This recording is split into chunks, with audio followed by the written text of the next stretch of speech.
الله وبركاته.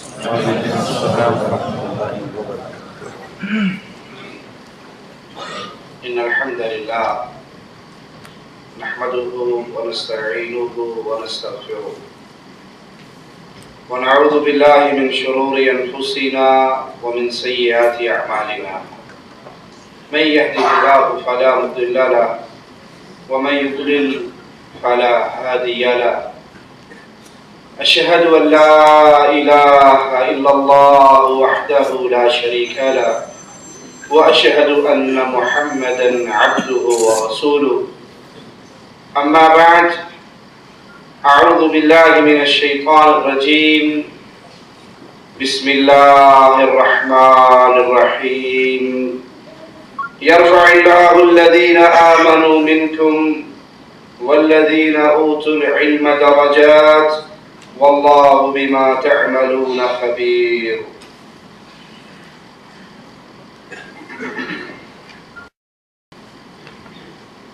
اس کائنات کا خالق اور مالک حق اللہ ہے. انسانوں کا خالق، ملائکہ کا خالق، کائنات کے ہر ذرے کا خالق تن تنہا اللہ مالک ہے. انسان روح اور جسم کا نام ہے. جسم کو اللہ نے مٹی سے پیدا فرمایا. اس کو زندہ رکھنے کے لیے اس کی ضروریات بھی مٹی سے ہی پیدا فرمائی. روح اللہ کے حکم سے آئی.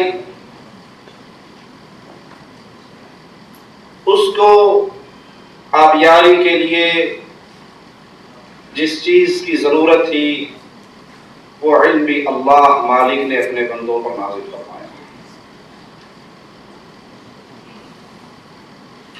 دین کا علم بنیادی ترین ضرورت ہے. جیسے میرے شیخ، میرے بھائی یاسر جابری حفظہ اللہ فرما رہے تھے، کھانا نہیں ملے گا تو مر جائیں گے، زیادہ سے زیادہ یہی ہوگا. لیکن اگر شریعت کا علم نہیں ہے، اللہ کی معرفت نہیں ہے، تو اس زندگی کے اختتام پہ ہمیشہ کی جہنم کی آگ ٹھکانہ بننے والی. مر جانا تو کوئی خسارے والی بات نہیں ہے کہ مرنے کے بعد ہی جنت ملنی ہے. لیکن اگر مرنے کے بعد وہ جہاں برباد ہو جائے اور ہمیشہ کی جہنم کا ایندھن بن جائے، جہاں پہ موت کو موت آ جائے گی، جنتی ہمیشہ کی جنت میں اور جہنمی ہمیشہ کی جہنم میں، تو جنت اور جہنم کا یہ فیصلہ اللہ کی طرف سے بھیجی ہوئی کتاب کے اوپر ہونے والا ہے. جس نے اس کو سیکھ لیا، اس کی معرفت حاصل کر لی، اس سے اپنے سینے کو منور کر لیا، اسے مبارک ہو. اور جس نے اس کی اہمیت کو دل میں جگائی نہیں دی کہ اس کام واسطے مولوی رکھے نے، سانوں کی لوڑ ہے پڑھا دی، وہ بتا دیا کریں گے، ہم کر لیا کریں گے، وہ بنیادی باتوں کو بھی نہیں جانتا، تو پھر یاد کر لیجئے وہ ہلاکت کی راہ کا راہی بن چکا ہے. علم ایک اتنی عظیم چیز ہے، جس قوم میں یہ موجود ہو وہ قوم عزت کی راہ کی راہی بنتی ہے، اور جس قوم کے اندر یہ نعمت نہ ہو اس قوم کو ہلاکت، فساد، بربادی سے کوئی نہیں بچا سکتا. رسول کریم صلی اللہ علیہ وسلم اپنے اللہ سے سوال کرتے ہیں، مانتے ہیں. آپ کی دعا سنیے، رب زدنی علما، اے اللہ مجھے اور علم عطا فرما. پیارے حبیب علیہ الصلوۃ والسلام اللہ سے کتنی پیاری دعا کر رہے، اپنے لیے اس چیز کے اضافے کی طلب کر رہے. کیا مانگ رہے؟ وہ اللہ کی معرفت، وہ علم کے اندر اضافہ. اللہ مالک اپنے پیارے حبیب علیہ وسلم کو حکم دیتا ہے. آئیے کلام حکیم کی آیت میں غور کریں. فَاعْلَمْ أَنَّهُ لَا إِلَهَ إِلَّا اللَّهُ. اے پیارے نبی صلی اللہ علیہ وسلم اس بات کو جان لے، یقین کر لے کہ ایک اللہ کے علاوہ کوئی الہ برحق نہیں ہے. حصول علم دنیاوی ضروریات سے بھی زیادہ اہمیت کا حامل ہے، کیونکہ دین و دنیا کی کامیابی کی بنیاد اسی چیز کے اوپر ہے. دنیا بھی تبھی سنورے گی اور آخرت بھی تبھی سنورے گی جب انسان اس علم کو حاصل کرتا ہے. اور شریعت کا علم نام ہے دو چیزوں کا، دو بنیادی باتوں کا. ایک عرش والے نے کیا فرمایا، دوسرا مدینے والے نے کیا فرمایا. یہاں سے یہ چشمہ ہے، یہاں سے ہدایت کی راہ ملتی ہے. مالک کا فرمان کیا ہے؟ قال اللہ قال رسول. یہ دو چیزیں ہیں جو منبع ہے، جو صافی چشمہ ہے جہاں سے شریعت کا علم انسان کو حاصل ہوتا ہے.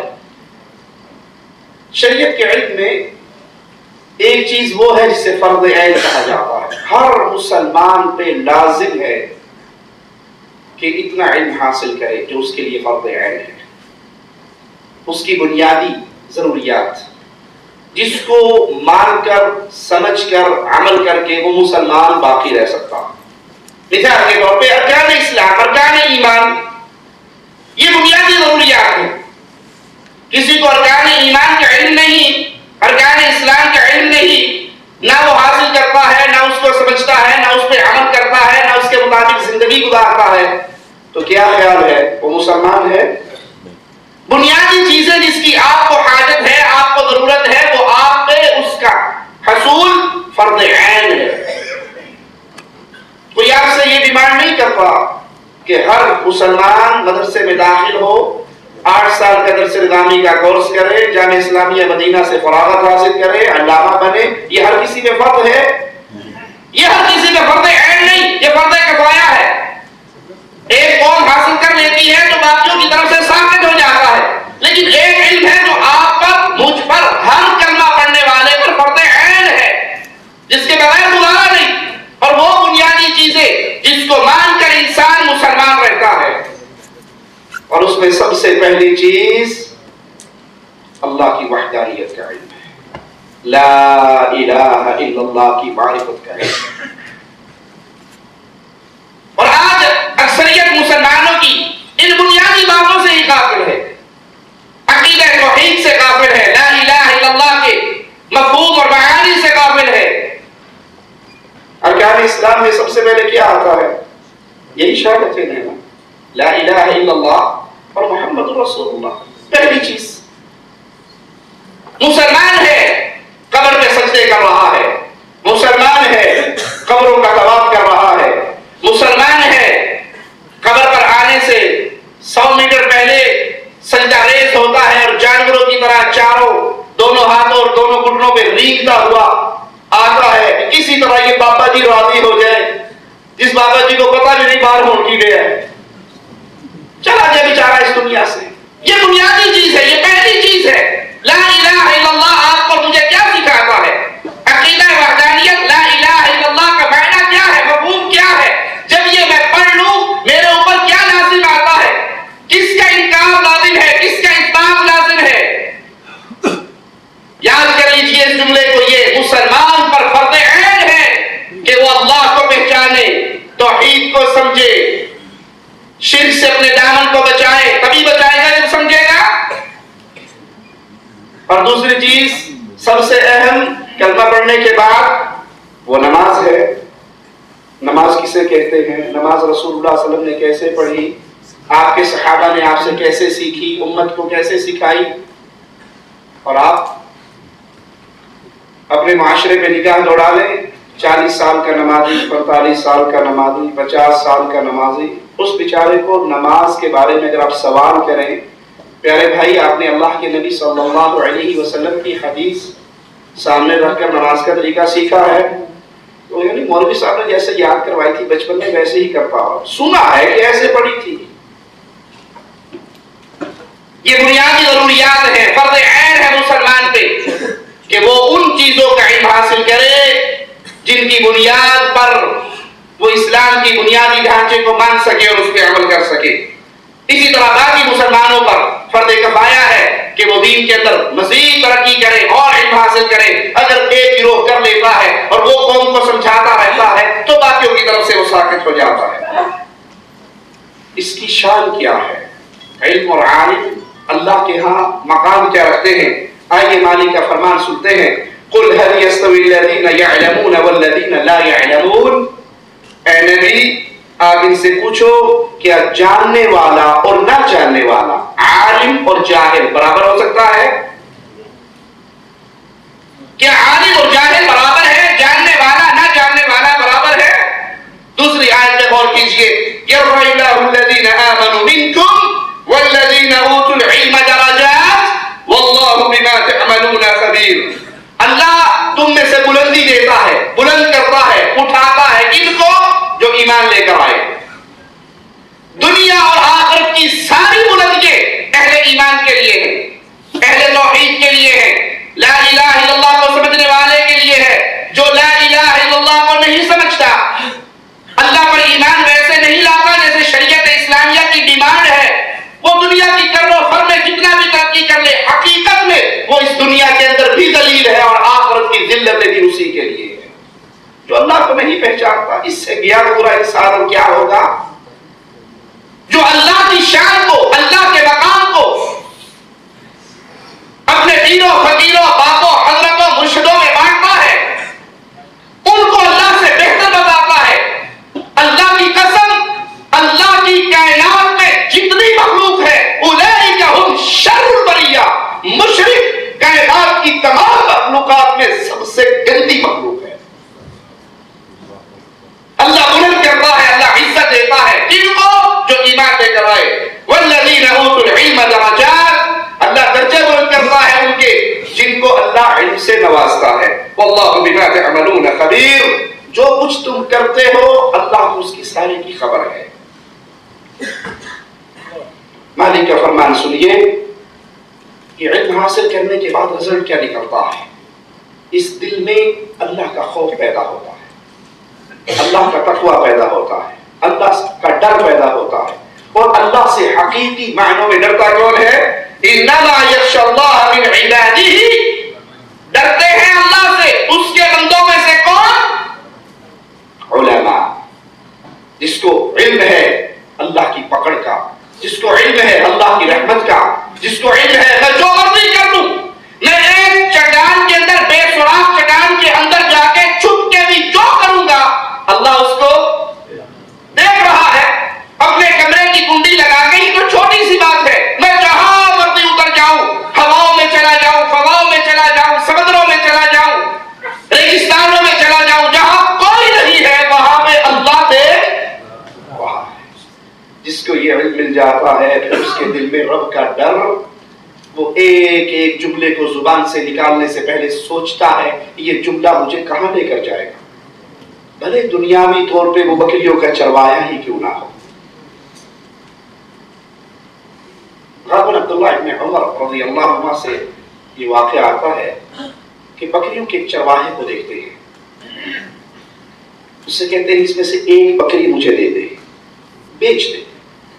وہ جواب میں کہتا کہ نہیں، میں تو غلام ہوں اپنے آقا کا، اس کی بکریاں چرا رہا ہوں، میں آپ کو کیسے بیچ دوں؟ قل للمالک اکلہ الذئب، کوئی بات نہیں، اس کے امتحان کو چیک کرنے کے لیے، اس کے ایمان کو اسے کہتے ہیں تو بہانہ بنا دینا، جب مالک پوچھے گا ایک بکری کم ہے تو اسے کہنا بھیڑیا اٹھا کے لے گیا تھا۔ اب وہ عربی ہے لیکن اس کو مالک کے بارے میں خبر ہے کہ ایک دن میں نے اس کے دربار میں پیش ہو کے اپنی زندگی کا حساب و کتاب دینا ہے۔ جواب میں کہتے ہیں وَمَاذَا أَقُولُ لِلَّهِ، مالک کا تو منہ بند کر دوں گا یہ کہہ کے بھیڑیا اٹھا کے لے گیا تھا، رب کے سامنے کیا جواب دوں گا، اللہ کو کیا کروں گا؟ جس کو اللہ کی معرفت نصیب ہو جاتی ہے اس کے دل میں مالک کا ڈر، اللہ کا خوف، اور یہی مالک فرما رہا ہے میرے بندوں میں مجھ سے حقیقی طور پہ ڈرنے والے کون ہیں؟ علماء ہیں۔ بخاری و مسلم میں سیدنا معاویہ رضی فرماتے ہیں پیارے حبیب محمد کریم صلی اللہ علیہ وسلم نے فرمایا من یرید اللہ بہ خیرا، جس کے ساتھ اللہ بھلائی کرنا چاہے. اللہ کے لیے اعلی مثال سمجھانے کے لیے عرض کرتا ہوں، آپ اپنے پیاروں میں سے جس سے زیادہ پیار کرتے ہیں اسے کیا دیں گے؟ آپ کے پاس جتنی قیمتی چیز ہوگی وہ زیادہ قیمتی کس کو دو گے؟ ایک فقیر آپ کے دروازے پہ آیا، اس نے کہا بھوک لگی ہے، آپ نے اس کو ریال دے دیا، 2 ریال دے دیے. لیکن جب آپ کا فرزند مانگتا ہے اس کو ریال 2 ریال سے تو نہیں رکھاؤ گے نا. وہ تو جو مانگ رہا ہے آپ کی قیمتی ترین متاع ہے، خون پسینے کی کمائی ہے، کہتا ابا جان گاڑی چاہیے، تو باپ مجبور ہو جاتا ہے بیٹے کو گاڑی لے دیتا ہے، حالانکہ وہ گاڑی پر جو خرچ آ رہا ہے وہ اس کی قیمتی چیز ہے. لیکن جس سے جتنا پیار ہوتا ہے اتنی زیادہ قیمتی چیز عطا کی جاتی ہے. اللہ کے لیے اعلی مثال سمجھانے کے لیے ان کی پیارے حبیب محمد کریم صلی اللہ علیہ وسلم فرما رہے ہیں من یرید اللہ بہ خیرا یفقہہ فی الدین. اللہ جس سے پیار کرتا ہے، جس سے بھلائی کا ارادہ کرتا ہے، اس کو اپنے دین کی سمجھ وہ دے دیتا ہے.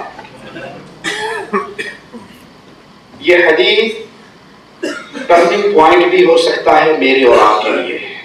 اللہ سب سے پہلے کہنے والے کو عمل کی توفیق عطا فرمائے، فکر کی توفیق عطا فرمائے. میرا اللہ سے کیا تعلق ہے؟ میں اللہ کے پیاروں میں ہوں یا نہیں؟ اگر یہ سوال کبھی دل میں پیدا ہو اور پیدا کرنا چاہیے تو یہ سوچیے اللہ کے دین کا علم میرے پاس کتنا ہے. جس سے اللہ پیار کرتا ہے اسے اپنے دین کی قیمت، اپنے دین کی عزت، اپنے دین کا فہم، اپنے دین کی قدر اس کے دل میں پیدا کر دیتا ہے، دین عطا فرما دیتا ہے. کیونکہ دنیا، رسول اللہ صلی اللہ علیہ وسلم کا فرمان ہے، اگر اللہ کے ہاں پوری دنیا کی قیمت، دوبارہ دہراؤں جملے کو، اگر اللہ کے ہاں پوری دنیا کی قیمت مچھر کے ایک پر کے برابر ہوتی، کسی کافر کو ایک گھونٹ پانی بھی نہ دیتا. پوری دنیا. کہ یہ پیمانہ میں نے اور آپ نے سمجھا، اپنی زندگی میں اس کو لاگو کیا، اپنی اولاد کی تربیت اس حدیث کی روشنی میں کی کہ اللہ جس کو پسند فرما لے، اللہ جس سے بھلائی کا ارادہ فرما لے، اس کو اپنے دین کی سمجھ دیتا ہے. میرا بیٹا ڈاکٹر تو ہے، انجینئر ہے، کوئی پروفیسر ہے، کوئی MBA کر چکا ہے، بچپن سے ہی ہمیں فکر ہوتی ہے O لیول کروائیں، A لیول کروائیں، کیا کچھ پڑھا دے. کیا میرا بیٹا قرآن کا علم رکھتا ہے؟ کیا اس کے سینے میں قرآن کا نور ہے؟ جس سینے میں قرآن کا نور نہیں ہے وہ قبرستان ہے، وہ زندہ دل نہیں ہے، وہ اجڑی ہوئی بستی ہے، وہ قبرستان کا منظر ہے جہاں پہ اللہ کے کلام کا کوئی حصہ موجود اور محفوظ نہیں ہے. کیا میں اللہ کا پیارا ہوں؟ اگر میں اللہ کا پیارا ہوں، اللہ نے مجھے ان لوگوں میں شامل کیا ہے جن سے مالک نے خیر والا معاملہ فرمانا، تو میں سوچوں میرا رشتہ اللہ کی شریعت سے، دین علم سے کتنا ہے، کتنا گہرا ہے. میرا بیٹا جب گانا گاتا ہے تب مجھے اچھا لگتا ہے، یا قرآن پڑھتا ہے تو تب مجھے اچھا لگتا ہے. میں اپنے بیٹے کو جب اس کی زبان کھلتی ہے سب سے پہلے اس کو ایپل یاد کرواتا ہوں یا اس کو اللہ کا نام یاد کرواتا ہوں. پیارے حبیب علیہ الصلوۃ والسلام کا فرمان ہے جب بچہ بولنے لگتا ہے اگر اس کی زبان پہ ماں باپ یہ جملے یاد کروا دیں اور وہ پڑھے اللہ ربی، اللہ میرا رب ہے، ولا اشرک بہ شیئا، میں اللہ کے ساتھ کسی کو شریک نہیں کرتا، اللہ ایسے ماں باپ سے راضی ہو جاتا. اور کما قال مالک کا فرمان پیارے حبیب کی احادیث کی روشنی میں اپنے گھروں میں جائیے، ان احادیث پہ عمل کیجیے، اپنی اولاد کی تربیت ایسے کیجیے، اپنے آپ کو پرکھیے، اپنے ایمان کو تولیے. آپ کس کیٹیگری کے ہیں، میں کس کیٹیگری کا ہوں؟ اگر میرے دل میں شرع علم کا کوئی نور موجود ہے، میرے دل میں اس کی محبت موجود ہے، تو پھر میں خوش نصیب ہوں کہ اللہ دین کا علم اس کو دیتا ہے جس سے پیار کرتا ہے. بخاری و مسلم میں سیدنا ابو موسیٰ رضی اللہ عنہ سے روایت ہے، فرماتے ہیں رسول اللہ صلی اللہ علیہ وسلم نے فرمایا اس ہدایت اور علم کی مثال جو اللہ نے مجھے دے کر بھیجی ہے وہ ایسے ہے جیسے آسمان سے بارش برسے، بارش کا پانی زمین پہ آیا، ایک زمین نے اس پانی کو پی لیا، پھر اس سے انگوریاں پیدا ہوئی، اس سے رزق پیدا ہوا، اس سے کھیتی پیدا ہوئی۔ زمین کا ایک حصہ ایسا جو سخت زمین تھی، اس نے پانی کو سٹور کر لیا، اکٹھا کر لیا، لوگوں نے اس سے فائدہ اٹھایا، جانوروں نے اس سے فائدہ اٹھایا، اور پانی ایک چٹیل میدان میں پہنچا۔ اس چٹیل میدان میں جیسے پانی آیا ویسے گزر گیا، نہ تو اس نے جذب کیا اور انگوریاں پیدا کی، کھیتی پیدا کی، لوگوں کو فائدہ دیا، نہ اس نے اکٹھا کیا کہ کم از کم لوگ ہی خدا کر اس سے فائدہ اٹھا لے۔ وہ جیسے آیا ویسے گزر گیا۔ یہ اس شخص کی مثال ہے جس کو اللہ کی شریعت کا علم ملتا ہے، وہ اس کو اپنے سینے میں محفوظ کرتا ہے، اس پہ عمل کرتا ہے، لوگوں کو فائدہ پہنچاتا ہے۔ اور جس نے اس کی طرف دیکھا نہیں، جس نے اس کی طرف توجہ نہیں کی، مولوی بھی کوئی کام نہ پڑا۔ بچے پیدا ہوتے ہیں نا گھروں میں، ماں باپ شروع سے دیکھتے ہیں یہ بچہ بڑا صحیح ہے، تو اس کی طرف توجہ خاص ہوتی ہے۔ انگلش میڈیم اسکول میں ڈالتے ہیں، وہاں سے نکالیے اور اچھے اسکول میں ڈالیے، انشاءاللہ اس کو ڈاکٹر بنانا ہے، اس کو انجینئر بنانا ہے، یہ بڑا آدمی بنے گا۔ اور اللہ نہ کرے کسی پہ آزمائش آئے اور اس کے گھر میں کوئی نابینا پیدا ہو جائے، کوئی معذور پیدا ہو جائے۔ اس کے بارے میں ماں باپ کیا سوچتے ہیں؟ ماں باپ تو ہے ہر اولاد کے بارے میں سوچتے ہیں، سکول تو نہیں چار سکڑا مسیطے ہی پانچ ہے، دال روٹی دے کمائی لائے گا، قرآن ہی کر لے گا، پڑھتا پڑھا رہے گا، اللہ کی مرضی کی کر سکتے۔ جو قیمتی مال ہے وہ دنیا کے حصول کے لیے ہم بھیڑیوں کے آگے ڈال دیتے ہیں، جن کو نہ اللہ کی، نہ اس کے رسول کی، نہ اس کی شریعت کی قدر ہوتی ہے، جو بے پہرا ہوتے ہیں اس قرآن کے نور سے، اور جس کو ہم اپنی زبان میں کنڈم سمجھتے ہیں، اس کنڈم کو کہتے ہیں دال روٹی واسطے قرآن یاد کر چھٹے۔ انا للہ و انا الیہ راجعون۔ میں ایک جملہ کہوں پیارے بھائیوں، آپ کا بیٹا دنیا کے سارے فنون سیکھ لے، یہ دنیا کے فن ہے، یہ ڈاکٹر فن ہے، انجینئرنگ فن ہے، علم نہیں ہے، علم قال اللہ و قال رسول ہے۔ دنیا کے سارے فنون کا ماسٹر بن جائے، ترقی کرتے ہوئے دنیا کے سب سے طاقتور بادشاہ کی صورت میں کرسی پہ بیٹھ جائے،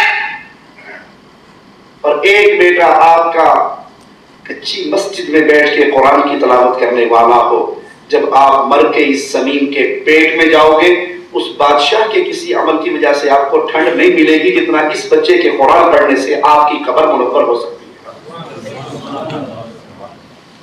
صرف سبحان اللہ کہہ کر دل ہولا نہ کریں، زندگی میں انقلاب لائیں، تربیت کریں، اپنے بچوں کو اس راہ پہ چلائیں، یہ علم ان کے سینے میں منتقل کریں۔ وگرنہ یاد رکھیں پیارے حبیب علیہ السلام نے اپنے اصحاب سے پوچھا تھا بانجھ کون ہے؟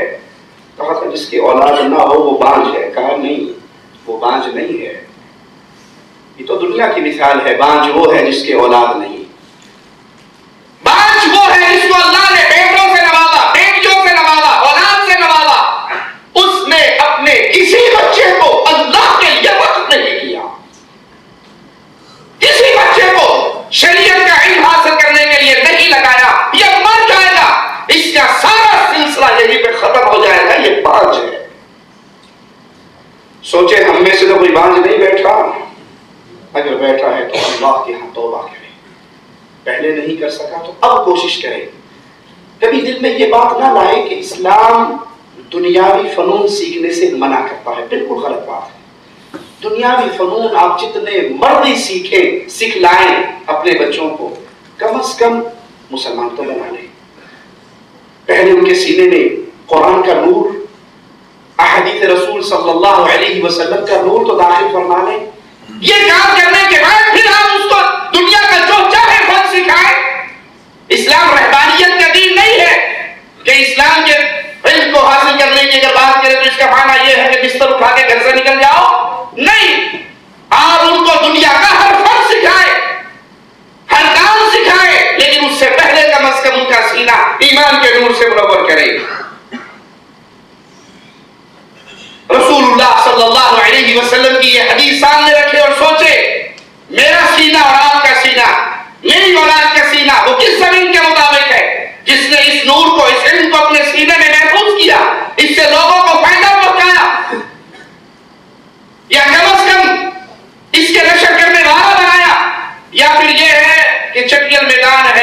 نہ وہاں پہ قرآن کی آیات، نہ وہاں پہ احادیث رسول اثر کرتی ہیں، جیسے آتا ہے ویسے گزر جاتا ہے، اس کی اہمیت نہیں دل میں رہتی۔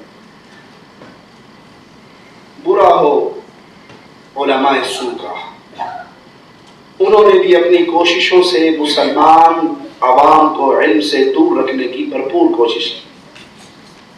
وہ کہتے ہیں جی اگر آپ نے علم حاصل کر لیا، اگر آپ نے قرآن ترجمے سے پڑھ لیا تو گمراہ ہو جاؤ گے۔ پچھلے ہفتے مجھے انڈیا سے بھائی کا فون آیا، واللہ بتا رہا ہوں، اس نے کہا شیخ ہم نے قرآن پاک کی کچھ آیات اپنے مولوی صاحب کے سامنے اور صحیح بخاری سے کچھ احادیث اپنے مولوی صاحب کے سامنے رکھی، تو انہوں نے دو ٹوک کہا کہ تمہیں قرآن مبارک ہو، حدیث مبارک ہو، ہمیں تو یہ بتا دو ہمارے امام صاحب نے کیا کہا، ہمارے لیے اتنا کافی ہے۔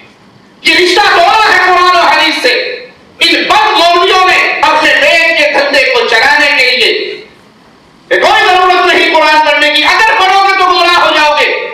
وہ ان کے کاروبار میں لاگ پڑتی ہے، قرآن اور حدیث کا علم جب حاصل کیا جائے ان کی روزی روٹی بند ہوتی ہے، اس لیے ان کی کوشش ہے کہ جتنے پاگل رہیں گے اتنا میرا کام چلتا رہے گا، اور جتنا علم حاصل کر کے نور میں آتے رہیں گے اتنا مولوی صاحب کی قید سے باہر۔ بات بات میں اس سے پوچھے گا یہ مسئلہ کون سی کتاب میں لکھا ہے، تو اس کو پہلے ہی منع کرو کہ بیٹا کتاب نہیں دیکھنی، 220 کا کرنٹ ہے یہ، اس کے قریب نہیں جانا۔ 2 رکعت نماز اندھیرا جو حاجی امام کا ولی میرا اللہ اکبر، بس ہمیں پوچھو ہم کیا کہتے ہیں، مصیبت میں پھنس جاؤ تب بھی ہمارے پاس آؤ۔ ایک مولوی صاحب اپنے مرید کا قصہ اپنی کتاب میں لکھتے ہیں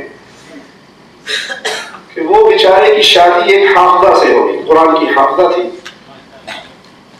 یہ حافظ صاحب نہیں تھے، تو پہلی رات جب بیگم کے پاس گئے تو انہوں نے وہیں پہ منع کر دیا کہ میرے قریب نہیں آنا کیونکہ تم غیر حافظ ہو، میرے قریب آنے کے لیے بنیادی شرط ہے کہ تم بھی حفظ کرو۔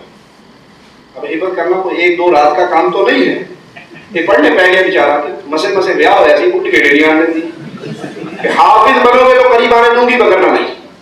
یہ صبح اٹھے، رات کو جیسے گزری، صبح اٹھ کے جا کر اپنے پیر صاحب کے قدموں میں گر گئے کہ پیر صاحب بیٹا غلط ہو گیا، سارا پلان فیل ہو گیا، کیا ہوا؟ شادی ہونے کے باوجود نہ ہوئی جیسی ہے۔ بیگم نے کہہ دیا، شرط لگا دی کہ جب تک قرآن حفظ نہیں ہوگا، پریشانی کی بات نہیں ہے، کل فجر کی نماز میرے پیچھے پڑھنا اور دائیں طرف ٹہرنا۔ یہ صاحب آ کے دائیں طرف امام صاحب کے پیچھے کھڑے ہو گئے، انہوں نے جماعت کروائی، اور جب انہوں نے سلام پھیرا السلام علیکم ورحمۃ اللہ، ان پہ نظر ڈالی، پورا قرآن ان کے دل میں منتقل ہو گیا۔ ادھر کہا السلام علیکم ورحمۃ اللہ، تو ادھر بھی جتنا بیٹھے تھے سب ناظرہ پڑھنے والے بن گئے۔ ضرورت ہی نہیں ہے، مولوی صاحب کے پاس کام ہے، جب ضرورت ہو بلوٹوتھ کے ذریعے ٹرانسفر کروا۔ ان ظالموں نے دین سیکھنے سے لوگوں کو محروم کیا ہے۔ ایک مولوی صاحب صوفی صاحب کہتے ہیں کہ ہمارے شیخ مدینے میں بیٹھتے تھے، شاگرد کوفے میں بیٹھتا تھا، وہ سینے کے ذریعے علم اس تک منتقل کر دیا کرتے تھے۔ یہ جھوٹ ہے، یہ کہانیاں ہیں، یہ قصے ہیں، یہ قرآن اور حدیث کے نور سے محروم کرنے کی کوشش ہے۔ جو دین کا عالم ہوتا ہے، آئیے اس کا مقام پیارے حبیب محمد کریم صلی اللہ علیہ وسلم سے سنتے ہیں۔ پیارے نبی فرماتے ہیں فضل العالم علی العابد، عالم کی فضیلت عابد پر کفضلی علی ادناکم، ایک عالم عابد انسان پر اتنی شان رکھتا ہے، اتنی شان رکھتا ہے جتنی میری شان تمہارے ادنا انسان کے اوپر ہے۔ تمہارے ادنا آدمی کے مقابلے پر جتنی میری شان ہے، اتنی علم کا ماہر عالم ربانی وہ عابد پر اتنا مقام اور فضل رکھتا ہے۔ یہ کس کا فرمان ہے جی؟ آواز نہیں آئی؟ رسول اللہ صلی اللہ علیہ وسلم کا۔ اور ہمارے معاشرے میں جتنی زیادہ سستی عزت عالم کی ہے کسی اور کی، تھوڑی سی بات پہ کسی شیخ سے، کسی عالم سے، کسی داعی سے بولا مولوی نہ رہے، مولوی نہیں کہتے ہیں۔ یاد کر لیجئے، غیبت کرنا اپنے مسلمان بھائی کا گوشت کھانا ہے، اور جتنا کڑوا گوشت علماء کا ہے کسی اور کا۔ اب وہ کہنے والا مولویوں نے یہ کر دیا، مولویوں نے یہ، اس بیچارے کی اپنی حالت دیکھو، نہ اس کے منہ پہ سنت رسول ہے، نہ اس کا کپڑا ٹخنے سے بلند ہے، نہ اسے جماعت کے ساتھ نماز نصیب ہے، بے دین جاہل پرلے درجے کا، لیکن ذرا سی بات ہوتی ہے تو فوراً لمبی زبانیں دراز ہو جاتی ہے علماء کی توہین کرنے کے لیے۔ بھائی عالم بھی تو انسان ہے، فرشتہ تو نہیں، شیطان اس کے پیچھے بھی تو لگا ہوا ہے، بلکہ اس کے پیچھے زیادہ لگا ہوا ہے کہ اس سے خطرہ زیادہ ہے، باقیوں سے خطرہ نہیں ہے شیطان کو جتنا عالم سے خطرہ ہے، اس لیے پوری ٹیم اس کے پیچھے رہتی ہے۔ اگر وہ کسی کو گمراہ کر بیٹھا، اپنے جال میں پھنسا بیٹھا، تو اس کی بے عزتی عوام کے سامنے تو نہ کرو۔ اگر آپ کو اس سے واقعی محبت ہے تو جا کر اس کو سمجھاؤ، اس کے سامنے پیار اور محبت سے قرآن و حدیث کے دلائل کو یاد کرواؤ، اور یاد رکھو علماء کی شان پیارے حبیب علیہ السلام فرماتے ہیں عالم کی شان عابد پر ایسے ہے جیسے میری شان تمہارے ادنا پر۔ ثم قال رسول اللہ صلی اللہ علیہ وسلم ان اللہ وملائکتہ واہل السماوات والارض حتى النملة في جحرها، اللہ تعالی، اللہ کے ملائکہ، آسمان والے، زمین والے، حتیٰ کہ چیونٹی اپنے بل کے اندر، چیونٹی اپنے بل کے اندر، مچھلی اپنے پانی کے اندر، سمندروں کے اندر کیا کرتے ہیں؟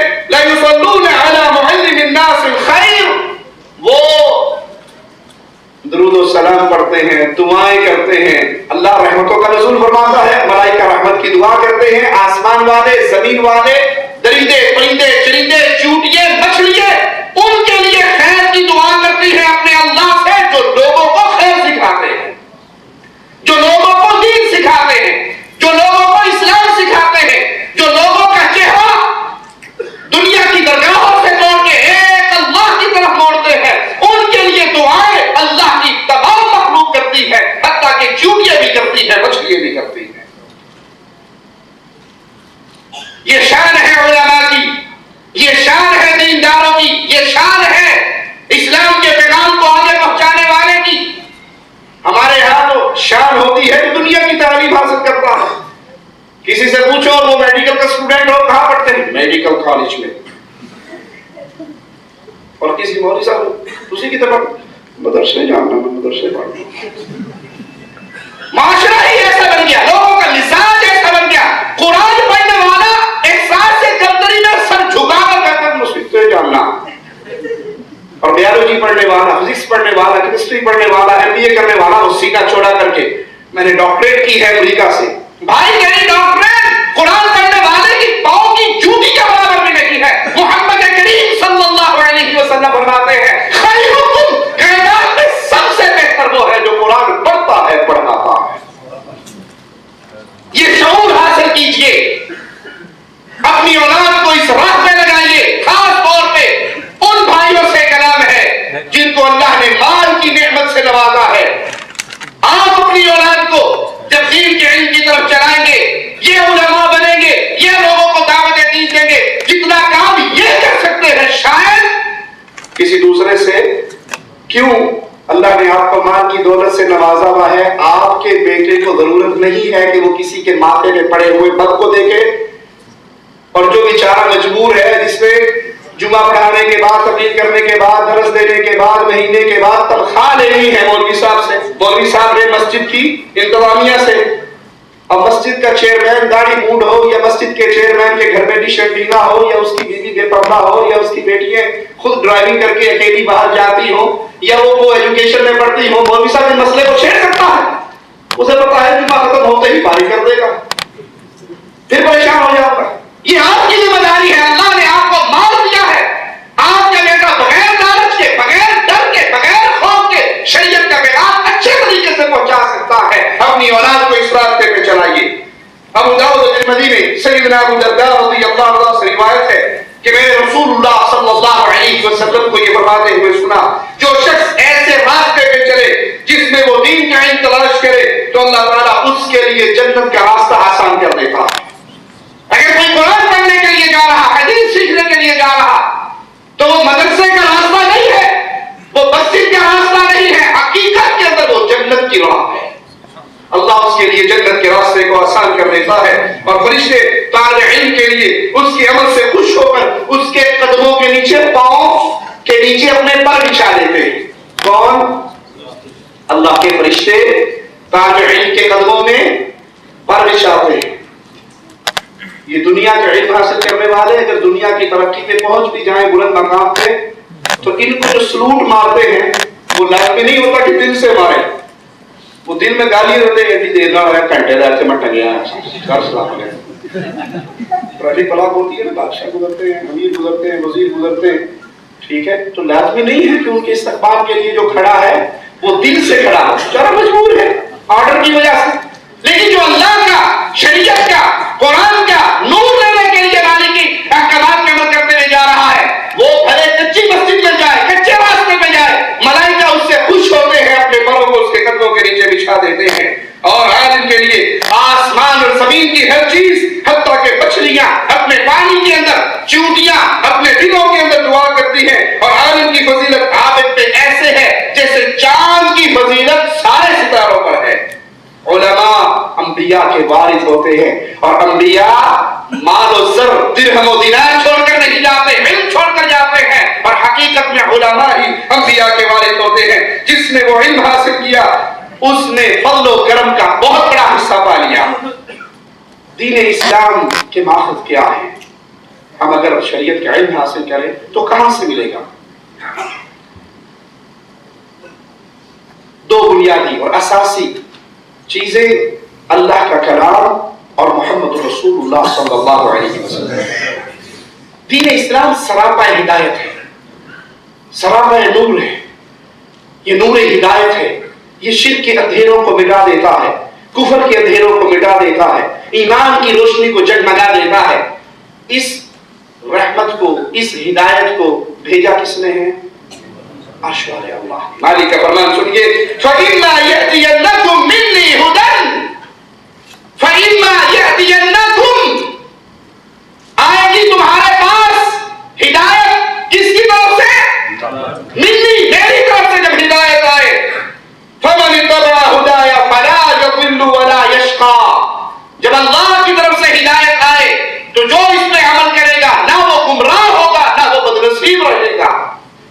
یہ نور اللہ کی طرف سے اتارا ہوا ہے. یہ ہدایت دنیا میں بیٹھ کے لکھی جانے والی چیز نہیں ہے, یہ اللہ کی طرف سے اتارا ہوا نور ہے. یہ 40 علماء کی بیٹھ کے ترتیب دی ہوئی چیز نہیں ہے کہ شریعت کے مسائل موجود نہیں تھے تو کسی صاحب نے 40 رکنی کمیٹی بنا دی اور اکٹھا کر لیا. یہ اللہ کی طرف سے اتارا ہوا ہے, اللہ نے اس کو اتارا ہے, اللہ اس کی حفاظت کر رہا ہے. اور قیامت تک دین اسلام کو اللہ نے محفوظ کر دیا ہے, نہ اس پہ تبدیلی ہو سکتی ہے, نہ اضافہ ہو سکتا ہے, نہ کمی ہو سکتی ہے. دین اسلام کا نور ہمیں کہاں سے ملے گا؟ اللہ کے کلام سے, محمد کریم صلی اللہ علیہ وسلم کے فرمان سے. آئیے قرآن حکیم کی آیت میں غور کرتے ہیں. وَمَا كَانَ اللَّهُ لِيُطْلِعَكُمْ عَلَى الْغَيْبِ وَلَكِنَّ اللَّهَ يَجْتَبِي مِن رُّسُلِهِ مَن يَشَاءُ. اللہ تمہیں غیب کی خبر نہیں دیتا, لیکن اپنا یہ پیغام ہدایت دینے کے لیے رسولوں میں سے جس کو چاہتا ہے منتخب کر لیتا ہے اور وحی کے ذریعے اس تک یہ نور پہنچا دیتا ہے. تمہارے لیے حکم کیا ہے؟ فَآمِنُوا بِاللَّهِ وَرُسُلِهِ, بس تم ایمان لے کر آؤ اللہ پر اور ایمان لے کے آؤ اس کے رسولوں پر. قرآن حکیم کی اس آیت سے واضح ہوا کہ یہ شریعت کا علم اللہ اپنے نبیوں پر اتارتا ہے اور نبی اللہ کی مخلوق تک پہنچا دیتے ہیں. یہی رسول اللہ صلی اللہ علیہ وسلم نے فرمایا, ترکت فیکم امرین, میں جا رہا ہوں تم کو دو چیزیں دے کر, لن تضلوا ما تمسکتم بہما, تم گمراہ نہیں ہوگے جب تک ان دو چیزوں کو تھامے رکھو گے. وہ دو چیزیں کیا ہے؟ اللہ کی کتاب اور میری سنت. یہ دو چیزیں دے کر جا رہا ہوں. اللہ نے جو ہدایت کا پیغام, جو ہدایت کا نور, جو علم شریعت کا ہم تک پہنچایا قرآن اور حدیث کی روشنی میں, ہم اس کو لینے کے لیے محتاج ہیں کس شخصیت کے؟ اللہ کے پیارے نبی صلی اللہ علیہ وسلم کے. اللہ کے انبیاء کو راستے میں سے ہٹا کر کوئی شخص یہ دعویٰ کرے کہ میں ڈائریکٹ اللہ سے سن لیتا ہوں, مجھے نبیوں کی ضرورت نہیں ہے, میری اللہ سے نو لگی ہوئی ہے, میں ان سے پوچھ کے جو بھی معاملہ ہوتا ہے وہ بتا دیتا ہوں, عمل کر دیتا ہوں, وہ پہنچا دیتا ہوں, تو ایسا شخص حقیقت میں شریعت کے ماخذ کو جانتا ہی نہیں. شریعت چیزوں کا علم نام ہے دو چیزوں کا، اللہ کا کلام اور محمد کریم صلی اللہ علیہ وسلم کا فرمان. لیکن آج اسلام کے اس صاف ستھرے چشمے کو بھی لوگوں کے سامنے دین کا نام لینے والے صوفیوں نے پراگندہ کرنے کی اور مشکوک بنانے کی کوشش کی. یہ ہمارے ہاتھ میں مولانا زکریا صاحب کی فضائل حج کتاب موجود ہے. اس کا صفحہ نمبر 164 ہے. 164 پر وہ ایک حضرت کا واقعہ لکھتے ہیں. کہتے ہیں ابدال میں سے ایک شخص نے حضرت خضر سے دریافت کیا، تم نے اپنے سے زیادہ مرتبے والا کوئی ولی دیکھا؟ فرمانے لگے ہاں دیکھا، اور ایک مرتبہ مدینہ میں تھا، مسجد نبی صلی اللہ علیہ وسلم کی زیارت کی، حاضر ہوا، وہاں دیکھا امام عبدالرزاق محدث رحمہ اللہ حدیث بیان کر رہے ہیں، اور میں نے ایک نوجوان کو دیکھا جو اس حدیث کی مجلس میں بیٹھنے کی بجائے ایک کونے میں بیٹھا اور اپنا سر گھٹنوں پہ رکھ کے مراقبہ کر رہا. مراقبہ حال دیکھے ہیں نا انڈیا پاکستان میں خاص مراقبہ حال ہوتے ہیں، اندھیرے کر کے لائٹیں بند کر کے شو شاں کی آوازیں نکلتی ہیں، باہر والا پریشان ہو جاتا ہے، پتہ نہیں تک بچوں کی لڑائی ہو رہی ہے. وہ مراقبے میں بیٹھا ہوا ہے کونے کے اندر، سر گھٹنوں میں رکھا ہوا، نہ حدیث رسول سن رہا نہ امام صاحب کی مجلس میں آیا ہوا. تو میں نے جا کر کہا کہ لوگ امام عبدالرزاق رحمہ اللہ سے حدیثیں سن رہے، تم مجلس میں شامل کیوں نہیں ہوتے، وہاں کیوں نہیں جاتے؟ تو اس نے سر نہیں اٹھایا، گھٹنوں پہ سر رکھے رکھے کہا وہاں وہ لوگ بیٹھے ہیں جو رزاق کے عبد سے، کیا نام تھا امام صاحب کا؟ عبدالرزاق کا، رزاق کے عبد سے حدیثیں سن رہے ہیں، اور یہاں وہ بیٹھے ہیں جو ڈائریکٹ رزاق سے سنتے ہیں. سانو لوڑ کوئی نہیں حدیث آدھی نبیاں دی سانو لوڑ نہیں، ڈائریکٹ لوگ لگی ہوئی ہے ہماری اللہ سے، جو مسئلہ ہوتا ہے پوچھ لیتے ہیں، اللہ جواب دے دیتا ہے، معاملہ ختم. کہا اچھا ماشاءاللہ اتنے پہنچے ہوئے ہو تو پھر بتاؤ میں کون ہوں؟ تو کہا انہوں نے سر اٹھایا، میری طرف دیکھا، کہا اگر فراست صحیح کام کرتی ہے تو تم خضر علیہ السلام. مولانا ذکریہ صاحب کہتے ہیں کہ خضر کہنے لگے کہ اللہ کے بعد ولی ایسے ہیں جو شان اور مرتبے میں مجھ سے بھی بڑے ہوئے ہیں، اللہ ان سے مجھے بھی فائدہ عطا فرمائے. انا للہ و انا الیہ راجعون. یہ صوفیاء کا وہ طریقہ ہے کہ وہ لوگوں کو قرآن و حدیث کا علم لینے کی بجائے وہ کہتے ہیں ہم جو کہہ رہے ہیں وہ بھی غلط نہیں ہے. قرآن و حدیث تو صرف ظاہر کا علم دیتا ہے، شریعت کا علم دیتا ہے، طریقت کا نہیں. اچھا یہ ظاہری علم تو رسول اللہ صلی اللہ علیہ وسلم پر آیا، طریقت کا نبی بتاؤ کون ہے؟ طریقت کا علم کس پہ نازل ہوا؟ وہ اس پر اعتراض کرتے ہیں، بلکہ اعتراض کرتے ہوئے با یزید بستامی شریعت اسلامیہ کے ناقد میں کلام کرتے ہوئے کیا کہتا ہے؟ کہتا ہے تمہارا علم مردوں سے ہے، تم مردوں سے علم لیتے ہو اور ہم زندوں سے لیتے ہیں، ہمارا علم مردوں سے نہیں ہے. کہا کیا معنی اس کا؟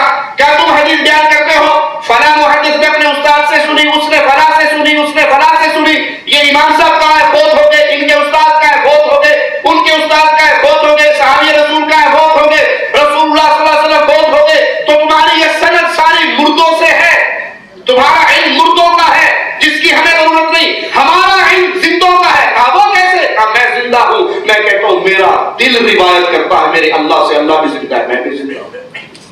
انا للہ و انا الیہ راجعون. یہ جہالت ہے جو اسلام کے نام پہ پھیلائی جا رہی ہے.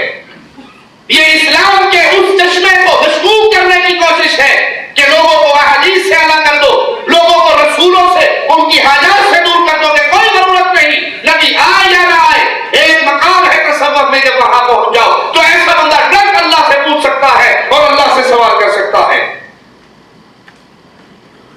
یہ ایک آدمی کا قصہ نہیں ہے بلکہ اکثریت کی یہی حالت ہے. آگے سنیے، یہ حضرت مزید فرماتے ہیں، ان کا یہ قول آئیے رسول اللہ صلی اللہ علیہ وسلم کے فرمان پہ پیش کرتے ہیں. پیارے حبیب علیہ الصلوۃ والسلام فرماتے ہیں انما العلم بالتعلم. علم جو ہے پڑھنے پڑھانے کی چیز ہے. کیسے حاصل ہوتا ہے علم؟ پڑھنے سے، پڑھانے سے، مذاکرہ کرنے سے، سننے سے، علماء کے پاس بیٹھنے سے، احادیث نقل کرنے سے، احادیث یاد کرنے سے. لیکن جواب میں ان کی حالت کیا ہے؟ یہ کہتے ہیں نہیں، یہ ہمارے ہاتھ میں صوفی اقبال صاحب کا ایک رسالہ ہے وحدت القلوب، جو انہوں نے مولانا زکریا صاحب کے روزنامچے سے نکالا ہے. 40 روایتیں انہوں نے اس میں بیان کی ہیں جو ڈائریکٹ رسول اللہ صلی اللہ علیہ وسلم سے مولانا زکریا صاحب نے سنی ہیں. درمیان میں کسی کا واسطہ. پیارے حبیب کب فوت ہوئے؟ مولانا زکریا صاحب کب فوت ہوئے؟ وہ کہتے نہیں، وہ مراقبہ ہوتا ہے، قبر کے پاس جا کے بیٹھ جاتے ہیں، نبی صلی اللہ علیہ وسلم سے لو لگ جاتی ہے اور نبی سے پوچھ لیتے ہیں، وہ جواب دے دیتے ہیں۔ آئیے اس میں سے ایک دو آپ کو بھی سناتا ہوں۔ کہتے ہیں 4 رجب 1398 ہجری بروز جمعہ نبی صلی اللہ علیہ وسلم نے عبدالحی سے مکاشفے میں فرمایا زکریا کی خدمت کرتے رہو، اس کی خدمت کرنا میری ہی خدمت ہے، اور یہ بھی فرمایا کہ میں اکثر اس کے حجرے میں آتا رہتا ہوں۔ یہ روایت کہاں ہے؟ صحیح مسلم میں، صحیح بخاری میں۔ کہتے ہیں ضرورت ہی نہیں ہے، تو آپ کا مردوں کا علم ہے، ہمیں تو جب ضرورت ہوتی ہے قبر نبوی پہ آ کے مکاشفہ کرتے ہیں، کلام ہو جاتا ہے، پوچھ لیتے ہیں۔ ڈاکٹر طاہر القادری صاحب اپنے ایک پیر صاحب کا واقعہ سناتے ہیں کہ وہ صوفی بھی تھے اور بہت بڑے محدث بھی تھے، تو ان کے پاس شاگرد آتے اور وہ حدیثیں پڑھتے، وہ سنتے، کہاں کوئی کلام ہوتا تو بتا دیتے اس کی سند میں فلاں چیز غلط ہے، فلاں راوی جھوٹا ہے، اور اگر انہوں نے کسی روایت کو کنڈم کرنا ہوتا تو صرف گردن ہلا دیتے، گردن ہلا دیتے، شاگرد سمجھ جاتے کہ اس روایت کے اندر کچھ کلام ہے، تو انہوں نے ایک حدیث سنائی، ایک روایت پڑھی، پیر صاحب نے منڈی ہلا دی، شاگردوں نے کہا استاد جی اس کے اندر تو جتنے راوی ہیں سب صحیح ہیں، سب ثقہ ہیں، سب قوی ہیں، کسی کا کلام نہیں ہے۔ وہ محدثانہ بحث کرنے لگے اس کی سند پہ، تو یہ بزرگ چپ کر کے سنتے رہے، پھر کہنے لگے تمہاری مانو یا صاحب سند رسول اللہ صلی اللہ علیہ وسلم کی مانو؟ میرے سامنے اللہ کے نبی کھڑے ہیں اور آپ فرما رہے ہیں کہ یہ روایت میں نے ارشاد نہیں فرمائی کرتا ہے۔ حضرت شیخ روز بہان بقلی شیراز کے ایک بڑے کامل ولی اللہ عارف تھے اور مفسر بھی، عالم بھی تھے، صاحب تفسیر ہیں، تفسیر روز بہان بقلی کہلاتی ہے، عرائس البیان، بڑے عارف تھے، وہ حدیث پڑھاتے تھے اور خاموشی سے بڑے بڑے محدثین اپنی اسانید حدیث کی درست کرنے کے لیے ان کی بارگاہ میں آتے، بڑے بڑے اکابر محدث۔ شیخ روز بہان بقلی صوفی ولی اللہ عاشق، ولی اللہ عارف تھے، صاحب نور تھے، خاموشی سے بیٹھے رہتے، وہ حدیث طلباء محدث ہوتے، پڑھتے، آپ سماع کرتے، آپ چپ رہتے تو سمجھتے وہ کہ حدیث صحیح ہے، چپ رہتے تو سمجھتے ہیں سند صحیح ہے، جس حدیث پر سر اٹھاتے اور اس طرح کر دیتے وہ سمجھتے کہ نہیں اس کی سند صحیح نہیں۔ نعرہ تکبیر، نعرہ رسالت۔ ایک روز ایسے ہوا کہ محدثین طلباء نے حدیث پڑھی، آپ نے سر اٹھا کے اس طرح کر دیا، انہوں نے کہا حضرت یہ تو اس کی سارے اسانید میں تمام رجال ثقہ ہیں اور سند مضبوط ہے، حدیث مقبول ہے، فلاں فلاں فلاں محدثین نے اسماء الرجال میں، فن رجال کی کتابوں میں جرح کر کے اس کی تصحیح کی، توثیق کی، اس کی سند کو قبول اور مضبوط ثقہ کہا ہے، انہوں نے محدثانہ دلائل دیے، آپ سن کے مسکراتے رہے، فرمایا کہ آپ کی بات ختم ہو گئی؟ ختم ہو گئی۔ آپ نے فرمایا تم ابھی سند میں ہو، تمہاری ساری بحث سند تک ہے، سند سے آگے نہیں گئے، میں تمہاری سند کی بحث سنوں یا صاحب سند کا فرمان سنوں؟ انظر ھذا محمد رسول اللہ صلی اللہ علیہ وسلم یقول ما قلت ھذا، پردہ اٹھاؤ یہ مصطفیٰ سامنے ہے، فرما رہے عثمان میں نے یہ نہیں کہا، تم سند میں الجھے۔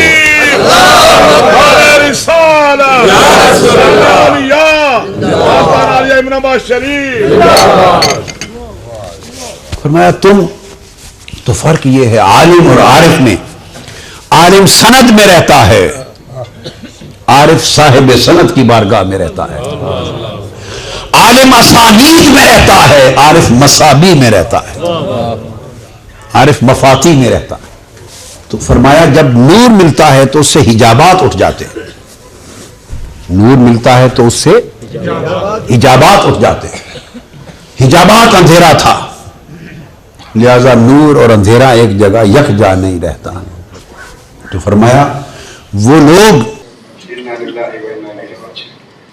نیا طریقہ ہے کہ اللہ کے نبی صلی اللہ علیہ وسلم سے کلام ہو جاتا ہے اور ان سے ڈائریکٹ وہ مجلس میں آ جاتے ہیں، ہم پوچھ لیتے ہیں اور پوچھنے کے بعد بتا دیتے ہیں یہ روایت ضعیف ہے، یہ صحیح ہے، کیونکہ اللہ کے نبی خود فرما رہے ہیں یہ میری حدیث نہیں ہے۔ لا حول ولا قوة الا باللہ۔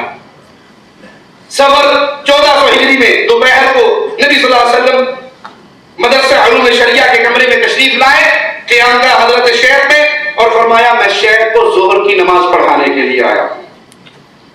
شیخ بڑا پکا بے نمازی تھا کہ اس کو نماز کے لیے نبی کو ہی آنا پڑتا تھا، کسی اور سے اٹھ کے نماز نہیں پڑھتا تھا یہ۔ تو آ کر کے نہ بولو اللہ کے بندو، تم عزت کر رہے ہو یا اس کی بےزتی کروا رہے ہو؟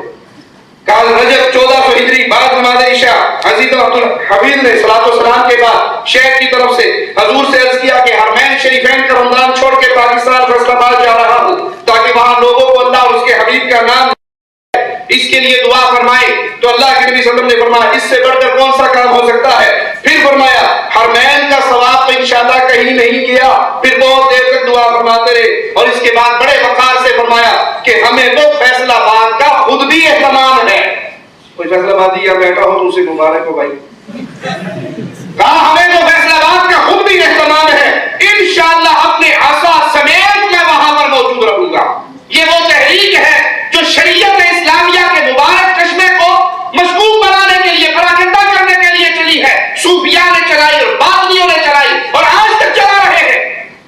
گوہر شاہی پاکستان کا ایک بہت بڑا فتنہ, اس کا نائب جو اپنے آپ کو امام مہدی کہتا ہے, وہ کہنے لگا کہ میں نے مولوی صاحب کی تقریر سنی, اس میں نے ایک روایت سنی, تو میں نے جا کر رسول اللہ صلی اللہ علیہ وسلم سے مراقبے میں ملاقات کی اور میں نے کہا فلاں صاحب آپ کے بارے میں یہ کہتے ہیں کہ آپ نے یہ ارشاد جاری فرمایا. تو وہ کہتے ہیں اللہ کی قسم اللہ کے نبی نے کہا کہ نہیں میں نے ایسی بات نہیں کہی, وہ مولوی جھوٹ بولتا ہے. تو اسے کہنے لگا یہ آج کی رپورٹ ہے, میری آج ہی نبی سے بات ہوئی ہے. اور میں کھلے عام برملا کہہ رہا ہوں کہ میری یہ گفتگو محمد رسول اللہ صلی اللہ علیہ وسلم سے ہوئی ہے. اور پوچھا ہے کہ قادری صاحب یہ کہہ رہے ہیں آپ کا اس بارے میں کیا خیال ہے.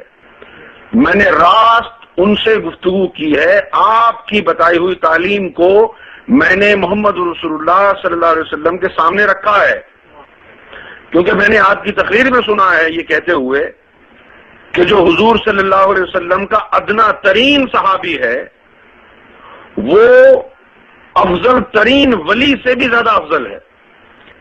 محمد رسول اللہ صلی اللہ علیہ وسلم فرماتے ہیں کہ یہ بات غلط ہے.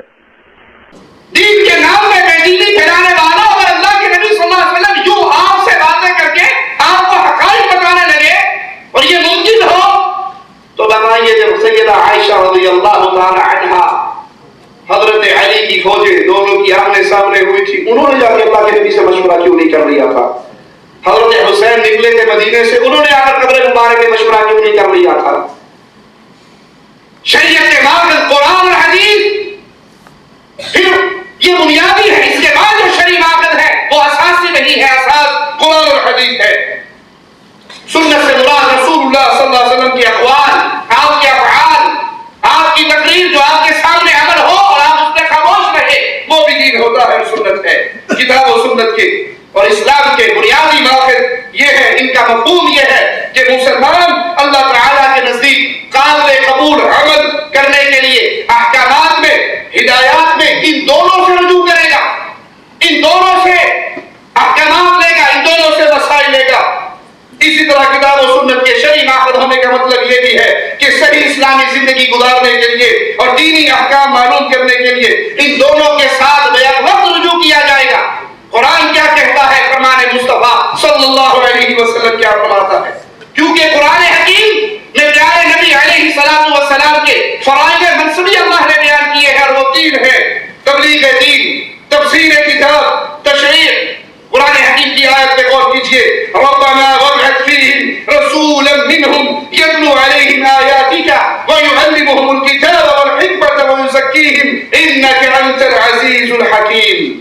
ربنا, اے ہمارے رب, یہ دعا ہے, ربنا, اے ہمارے رب, وابعث فیہم رسولا منہم, ان میں رسول بھیجیے جو انہی میں سے ہو. وہ کرے کیا؟ یتلو علیہم آیاتک, ان کو تیری آیات سنائے, تبلیغ کتاب, آیات سنائے. وَيُعَلِّمُهُمُ الْكِتَابَ, اس کی تفسیر کرے, اس کی تشریح بیان کرے, اس کی وضاحت کرے. وَالْحِكْمَةَ وَيُزَكِّيهِمْ, حکمت کا پیغام دے, ان کا تزکیہ نفس کرے. یہ پیارے حبیب علیہ الصلوۃ والسلام کے بارے میں قرآن حکیم کا دو روپ بیان ہے کہ اللہ کے نبی نے کتاب کو پہنچایا, کتاب کی وضاحت بھی کی, تفسیر بھی کی, لوگوں کا تزکیہ نفس بھی کیا. یہی وجہ ہے کہ سلف صالحین قرآن و حدیث کا علم اپنے بچوں کو, اپنی اولادوں کو بچپن سے اس کی طرف راغب کرتے, بچپن سے اس کی طرف راستے پہ چلاتے. حسن بصری رحمہ اللہ فرماتے ہیں بچپن کا علم پتھر پہ لکیر ہوا کرتی ہے. ہم بچپن میں کیا یاد کرواتے ہیں اپنے بچوں کو؟ جو آپ نے اس کے سفید پیپر پہ اس زندگی میں لکھ دیا ہے وہ سمجھ لیجیے اس کو ساری زندگی یاد رہے گا. یہ پتھر پہ لکیر ہے. ابتدا سے اس کی تربیت کی کوشش کرے, ابتدا سے اس کے دل میں قرآن کا نور ڈالنے کی کوشش کرے. ہمارے استاد حافظ عبداللہ بہاولپوری رحمہ اللہ انڈیا کے تھے. وہ فرماتے ہیں کہ میری کلاس میں ایک ہندو بھی تھا, ہم دونوں کا مقابلہ رہتا تھا کلاس میں, ٹاپ پہ میں ہوں اور وہ مقابلے پہ ہے. تو اس کے بعد ایک دن میرے والد صاحب حافظ نور محمد رحمہ اللہ کے پاس آیا اور کہنے لگا تم بڑے خوش نصیب ہو مسلمان. ابو جان کہنے لگے کیا بات ہے؟ کہ تمہارے پاس ایک کتاب ہے قرآن, تم اپنے بچے کو وہ یاد کروا دیتے ہو. جب بچہ بچپن میں اس کو یاد کر لیتا ہے تو اس کا ذہن اتنا تیز ہو جاتا ہے کہ باقی کوئی چیز یاد کرنا اس کے لیے مشکل نہیں ہوتی. کہ ہم ہندو ہیں, ہمارے پاس ایسی کوئی کتاب نہیں ہے, تو میں اشعار لکھ کے اپنے بیٹے کو یاد کرواتا ہوں تاکہ اس کا ذہن بھی تیز ہو. پھر حافظ صاحب رحمہ اللہ اپنے بارے میں خود فرماتے ہیں کہ 8ویں کلاس میں میں ڈکشنری کو تلاش کیا کرتا تھا کہ کون سا لفظ ہے انگلش کا جو مجھے یاد نہ ہو. بچپن سے قرآن, سب سے پہلے قرآن حفظ کروایا, اور پھر وہ دنیا کا جو مرد علم اسے پڑھا دو. ایک تو اس کی رحمت, اللہ کی طرف سے برکت کا نزول ایسا ہوگا کہ دماغ کھل جاتا ہے, بچہ ذہین ہو جاتا ہے. ہم تو شروع سے اسے کسی اور لائن پہ چلاتے ہیں, اور پھر جا کے وہ بیچارہ کرتے کرتے 7ویں 8ویں تک بڑی مشکل سے لازرا پڑتا ہے. اگر اسے بچپن سے 3 سال 4 سال سے قرآن پاک کی تعلیم پہ لگا دو تو جتنا ذہین قرآن کا حافظ ہوگا غیر حافظ اتنا ذہین باقی گھروں میں بھی نہیں ہو سکتا. اللہ کہتے ہیں جوانی میں میں نے جو چیزیں یاد کی وہ ذہن میں ایسے بیٹھ گئی گویا میں انہیں کاغذ پہ دیکھ رہا ہوں اپنی آنکھوں کے سامنے. جوانی میں نے جو کچھ یاد کیا وہ اس طرح میرے سینے میں محفوظ ہو گیا. حسن بن علی نے اپنے بیٹوں اور بھتیجوں سے کہا پڑھو, علم حاصل کرو, آج تم قوم کے چھوٹے ہو, کل تم قوم کے بڑے ہوگے. جو یاد نہ کر سکے وہ لکھ لے, جو یاد نہ کر سکے وہ اس کو تحریر کر لے, وہ لکھ لے, وہ اس کے لیے محفوظ ہو جائے گا. عروہ بن زبیر نے اپنے بیٹے سے کہا میرے پاس آؤ, مجھ سے سیکھو, اس لیے کل تم قوم کے بڑے بننے والے ہو. وہ کہتے ہیں کہ میں چھوٹا تھا, کوئی میری طرف نگاہ اٹھا کر بھی نہیں دیکھتا تھا. پھر جب میں نے علم سیکھا, احادیث رسول یاد کی, قرآن حکیم کا علم سیکھا, پھر یہ حالت ہوئی کہ لوگ مجھ سے آ کے سوال کیا کرتے تھے, مسئلے پوچھا کرتے تھے. فرماتے ہیں اس سے بڑھ کر زیادہ ہلاکت والی چیز انسان کے لیے کیا ہوگی کہ اس کے دین کے بارے میں اس سے سوال کیا جائے اور اسے پتا نہ ہو. یہ ہلاکت ہے کہ انسان سے پوچھا جائے شریعت کے علم کا اور اس کے پاس جواب نہ ہو. تو بچپن سے اپنی اولاد کو سلف صالحین دین کے حصول اور دینی علم کے حصول کی طرف لگا دے. لقمان حکیم نے اپنے لڑکے سے کہا بیٹے علماء کے پاس بیٹھو, ان کے سامنے گھٹنے ٹیکو, شاگردی اختیار کرو. اس کا معنی یہ ہے اللہ تعالیٰ علم و حکمت کے ذریعے دینوں کو ایسے زندگی بخشتا ہے جیسے بارش کے برسنے سے مردہ زمین زندہ ہو جاتی ہے. قرآن و حدیث کا علم زندگی کے اندر بہار لے کے آتا ہے, دل کو زندہ کرتا ہے, ایسے زندہ کرتا ہے جیسے بارش کے برسنے سے مردہ زمین زندہ ہوتی ہے. لقمان حکیم نے ایک اور موقع پر اپنے بیٹے سے کہا لگتے جگر علم اس لیے حاصل نہ کرو کیا تاکہ تم علماء کے سامنے تکبر اور غرور کر سکو, نہ اس لیے حاصل کرو کہ جاہلوں سے جھگڑا کر سکو, نہ اس لیے کہ تم مجلس میں نمایاں ہو کر بیٹھو, بلکہ دین کا علم حاصل کرو اللہ کو راضی کرنے کے لیے, اس کی معرفت حاصل کرنے کے لیے. اگر ہم اپنی تاریخ پہ نگاہ دوڑائیں تو ہمارے اسلاف حصول علم کے لیے اسی طرح کوشاں رہے, اپنی جوانی, اپنے بچپن میں, جوانی میں, آخر بڑھاپے تک اس کی تلاش میں رہے, اس کو حاصل کرتے رہے. سیدنا جابر بن عبداللہ رضی اللہ عنہ کہتے ہیں 1 مہینے کا سفر کر کے میں شام گیا تاکہ عبداللہ بن انس سے ایک حدیث سنوں. کتنا سفر کر کے؟ ہماری حالت کیا ہے؟ آج کسی کو دعوت ہونا کہ آ جائیے جالیات میں شیخ یاسر جابری حفظہ اللہ کا درس ہونے والا, کہتے ٹائم نہیں ہے, جب ریکارڈنگ ہو جائے گی نا کیسٹ مجھے دے دے گا, اتوں ہی کام چلا رہا ہے, ڈائریکٹ جا کے سنن دی لوٹ ایڈی دور جاؤ, سی ڈی جو آ جائے گی تو کام مک جائے گا, گھر بیٹھے بیٹھے سننا جائے. صرف ایک حدیث سننے کے لیے 1 مہینے کا سفر, اور وہ سفر جہازوں کا نہیں تھا, گاڑیوں کا نہیں تھا کہ آپ 180 پہ بھگا رہے ہیں اور 2-4 گھنٹے میں آپ ہو کے آ گئے. اونٹوں کا سفر, مشکلات, راستے میں طوفان, راستے میں بھوک پریشانی, صرف ایک حدیث حدیث رسول صلی اللہ علیہ وسلم حاصل کرنے کے لیے 1 مہینے کا سفر کیا. سیدنا ابو ایوب انصاری مدینہ سے عقبہ بن عامر کے پاس مصر گئے تاکہ ان سے ایک حدیث سنے. مصر پہنچے, حدیث رسول صلی اللہ علیہ وسلم سنی اور فوراً اپنی سواری کو دوبارہ مدینے کی طرف موڑ لیا.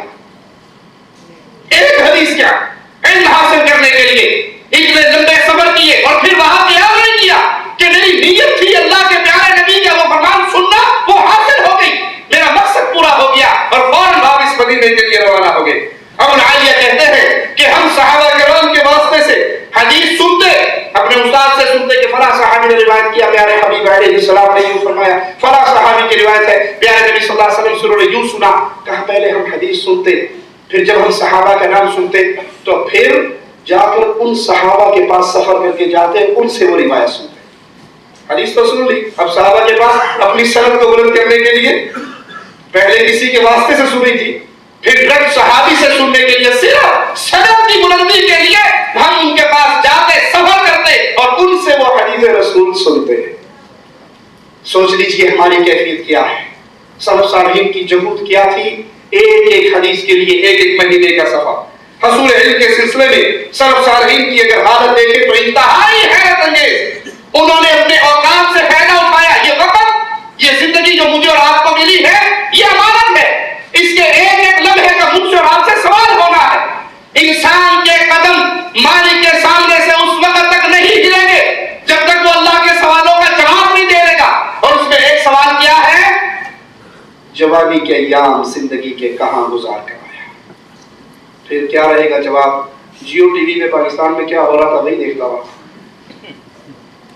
کرکٹ میچ دیکھتا رہا, سونے سے پہلے فلم دیکھتا رہا, لیٹسٹ گانے سنتا رہا, اور کچھ نہیں تھا تو ماشاءاللہ موبائل کے اندر اتنی اچھی گیمیں آئی تھی, میں بیٹھا اسی کو کھیلتا رہتا تھا. یہ موبائل پہ گیم کھیلنے سے بہتر اگر 100 دفعہ سبحان اللہ و بحمدہ آپ پڑھ لیں, میں پڑھ لوں. پیارے نبی نے فرمایا جو دن میں صبح کو یہ پڑھ لیتا ہے اللہ اس کے سارے گناہوں کو معاف فرما دیتا ہے, بھلے اس کے گناہ سمندر کی جھاگ کے برابر. یہ وقت اللہ کی طرف سے میرے اور آپ کے لیے مہلت امانت ہے, اس کو برباد نہ کرے, وقت کو گزارے نہ, وقت سے فائدہ اٹھائے. یہ صحابہ کے شاگردوں کی حالت اور ان کی کیفیت ہے کہ وہ اپنی زندگی کا ایک لمحہ بھی بیکار ضائع نہیں کیا کرتے تھے. اپنی جوانی فنا کر دی انہوں نے اس کاوش اور محنت میں کہ پیارے حبیب علیہ الصلوۃ والسلام کے فرامین سے اپنے سینے کو روشن کریں. امام ابو زرع رازی رحمہ اللہ فرماتے ہیں کہ امام احمد ابن حنبل کو 10 لاکھ حدیث یاد تھی. کتنی حدیث یاد تھی؟ 10 لاکھ حدیث. سائل کہتا ہے امام ابو زرع رازی رحمہ اللہ سے کہ آپ کو کیسے پتا, آپ تک علم کیسے پہنچا؟ کہا ان احادیث کا میں نے ان کے ساتھ مذاکرہ کیا تھا. 10 لاکھ حدیثیں امام صاحب کے سینے میں محفوظ تھی. سلیمان بن شعبہ کہتے ہیں کہ لوگوں نے امام ابو داؤد سے 40,000 حدیثیں لکھی. وہ لکھواتے رہے, پڑھتے رہے, شاگرد لکھتے رہے, اور یہ حالت اس وقت کی ہے جب امام صاحب کے پاس کتاب نہیں تھی, صرف ذہنی عقل یاد سے لکھوائی تھی, حافظے سے لکھوائی تھی. 40,000 حدیثیں لوگوں نے لکھی جو انہوں نے اپنے حافظے سے لکھوائی, اور ان کے پاس اس وقت کتاب نہیں تھی. امام ابو زرع رازی رحمہ اللہ فرماتے ہیں مجھے 2 لاکھ حدیثیں ایسے یاد ہیں, 2 لاکھ حدیثیں ایسے یاد ہیں جیسے عام آدمی کو قل هو اللہ یاد ہوتی ہے. اپنے آپ سے میں بھی سوچوں, آپ بھی پوچھیں ہمیں کتنی یاد ہے. اپنے بچوں کو کوئی مشکل کام تو نہیں ہے روزانہ کی اللہ کے نبی صلی اللہ علیہ وسلم کی ایک حدیث یاد کرواتے ہیں, ایک حدیث. ان بیچاروں کو انگلش کی سٹوری اور سمریے بھی پلٹواتے ہو جس سے اسلام نے منع نہیں کیا, لیکن اصل نور کیا ہے اس کو تو ہم نے بالکل ہی بھلا دیا ہے, اس کی طرف تو ہماری توجہ ہی ختم ہو گئی ہے. بچپن سے اپنے بچوں کو قرآن یاد کرواؤ, ان کو احادیث رسول یاد کرواؤ. قیامت کے دن یہ آپ کے لیے فائدہ مند, یہ آپ کے لیے درجات کی بلندی کا سبب بنے گا. معروف سیرت نگاہ محمد بن اسحاق نے 1700 علماء سے کسب فیض کیا. 1700 اساتذہ تھے ان کے جس سے انہوں نے دین سیکھا, علم حاصل کیا, احادیث سنی. امام بخاری رحمہ اللہ نے مختلف ملکوں میں اور شہروں میں سفر کیا اور 1000 علماء سے اساتذہ سے علم حاصل کیا. آج کل تو ہمارے لیے آسانی ہی آسانی ہے. یونیورسٹی موجود ہیں, مدارس موجود ہیں, مساجد کے مراکز موجود ہے, یہ جالیات موجود ہیں. ہم پھر بھی اس کی طرف کوشش کر کے اپنے بچوں کو دین کی تربیت کے راستے پہ نہ چلائیں. ابن رجب حنبلی, ابو الوفا بن عقیل حنبلی کے بارے میں کہتے ہیں کہ وہ بہت بڑے عالم تھے. وہ کہا کرتے تھے میرے لیے جائز نہیں ہے کہ میں زندگی کا ایک لمحہ بھی فضول ضائع کروں. ہم نے تو ماں باپ نے آج کل جان چھڑانے کے لیے بچوں کے لیے گھر کے اندر پلے اسٹیشن, موبائل کے اندر گیم, ٹیلی ویژن کے لیے پورے چینل بچوں کے کارٹونوں کے لگانا. جب ماں باپ تھا کارٹون لا دے اٹھے بیٹھے رہ گئے تھے, چل آپ کو گلا کھانے میں جان چھڑانے کے لیے. یہ وقت کا ضیاع نہیں ہے تو اور کیا ہے؟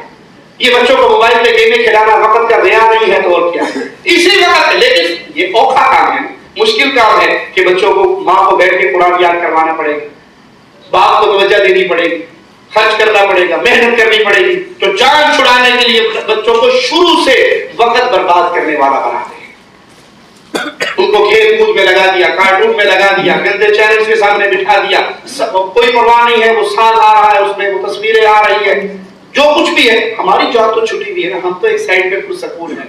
اور امام صاحب کہتے ہیں کہ میرے لیے جائز نہیں اپنی زندگی کا ایک لمحہ میں ضائع کروں, ایک لمحہ ایسا گزاروں. ایک امام 80 سال کی عمر میں بستر برف میں ہے, ان کے سامنے آ کر ایک شخص حدیث بیان کرتا ہے, وہ اس حالت میں بھی اٹھ کے قلم دباغ لے کے اس روایت کو لکھ لیتے ہیں اور فرماتے ہیں جتنا شوق مجھے 20 سال کی عمر میں علم حاصل کرنے کا تھا اتنا ہی شوق مجھے 80 سال کی عمر میں.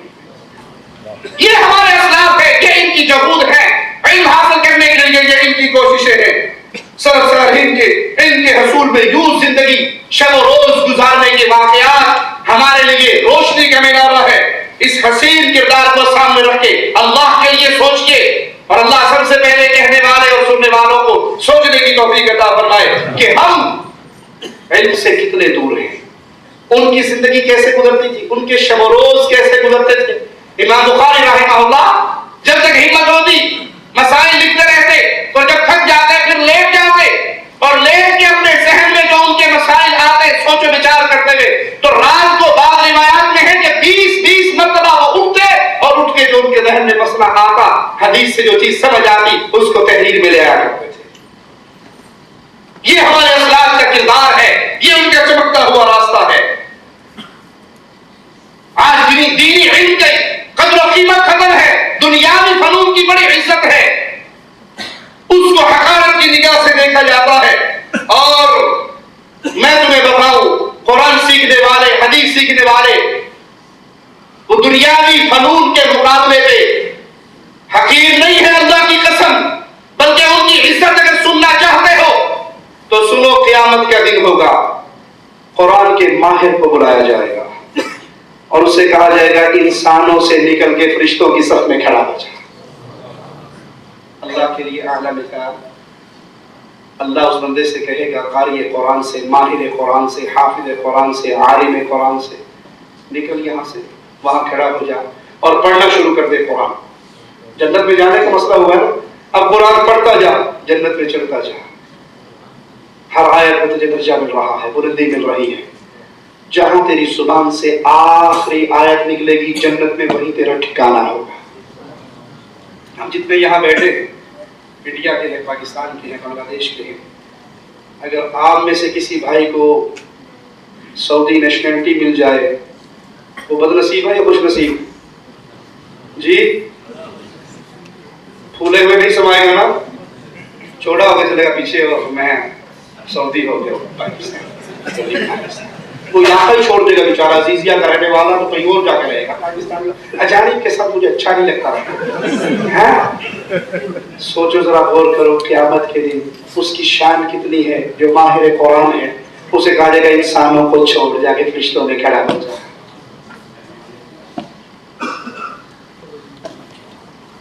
قرآن کی تلاوت شروع کرو, جنت کے درجات چڑھنے شروع کرو. اور جو بے بہرا ہے قرآن کے نور سے, شریعت کے علم سے, آپ نے کوئی حدیث آج تک سنی یا پڑھی کہ وہاں کہا جائے گا کیمسٹری کے کلیے حل کرتا جاؤ اتنے چڑھتا جاؤ، الجبرا کے سوال حل کرتا جاؤ جنت میں چڑھتا جاؤ. کہیں ہے پڑھا آپ نے؟ اس فنون سے اسلام نے منع نہیں کیا. کوئی یہ نہ سمجھے کہ ہم اس فنون کے مخالف ہیں، لیکن اصل چیز کو تو حاصل کر لو. وہ ضروریات زندگی ہے، یہ مقصد زندگی ہے. وہ پیٹ پالنے کے لیے ڈاکٹر بننا، انجینئر بننا ضروری ہے، پیٹ پالنے کے لیے. تجارت کرنا، کھیتی باڑی کرنا، MBA کرنا، وہ جو چیز ہے اس کا تعلق اس پیٹ اور 60 سالہ زندگی کے ساتھ ہے. اور شریعت کے علم کا، قرآن و حدیث کا رشتہ اس 60 سالہ زندگی سے بھی ہے. اور قیامت کے بعد شروع ہونے والی وہ زندگی جس میں کبھی ختم نہیں ہونا، اس کے ساتھ بھی ہے. پیارے حبیب علیہ السلام کی احادیث کو اپنے دل میں جگہ دیجئے، اس مقام کو، اس فضیلت کو، اس کو سمجھیے.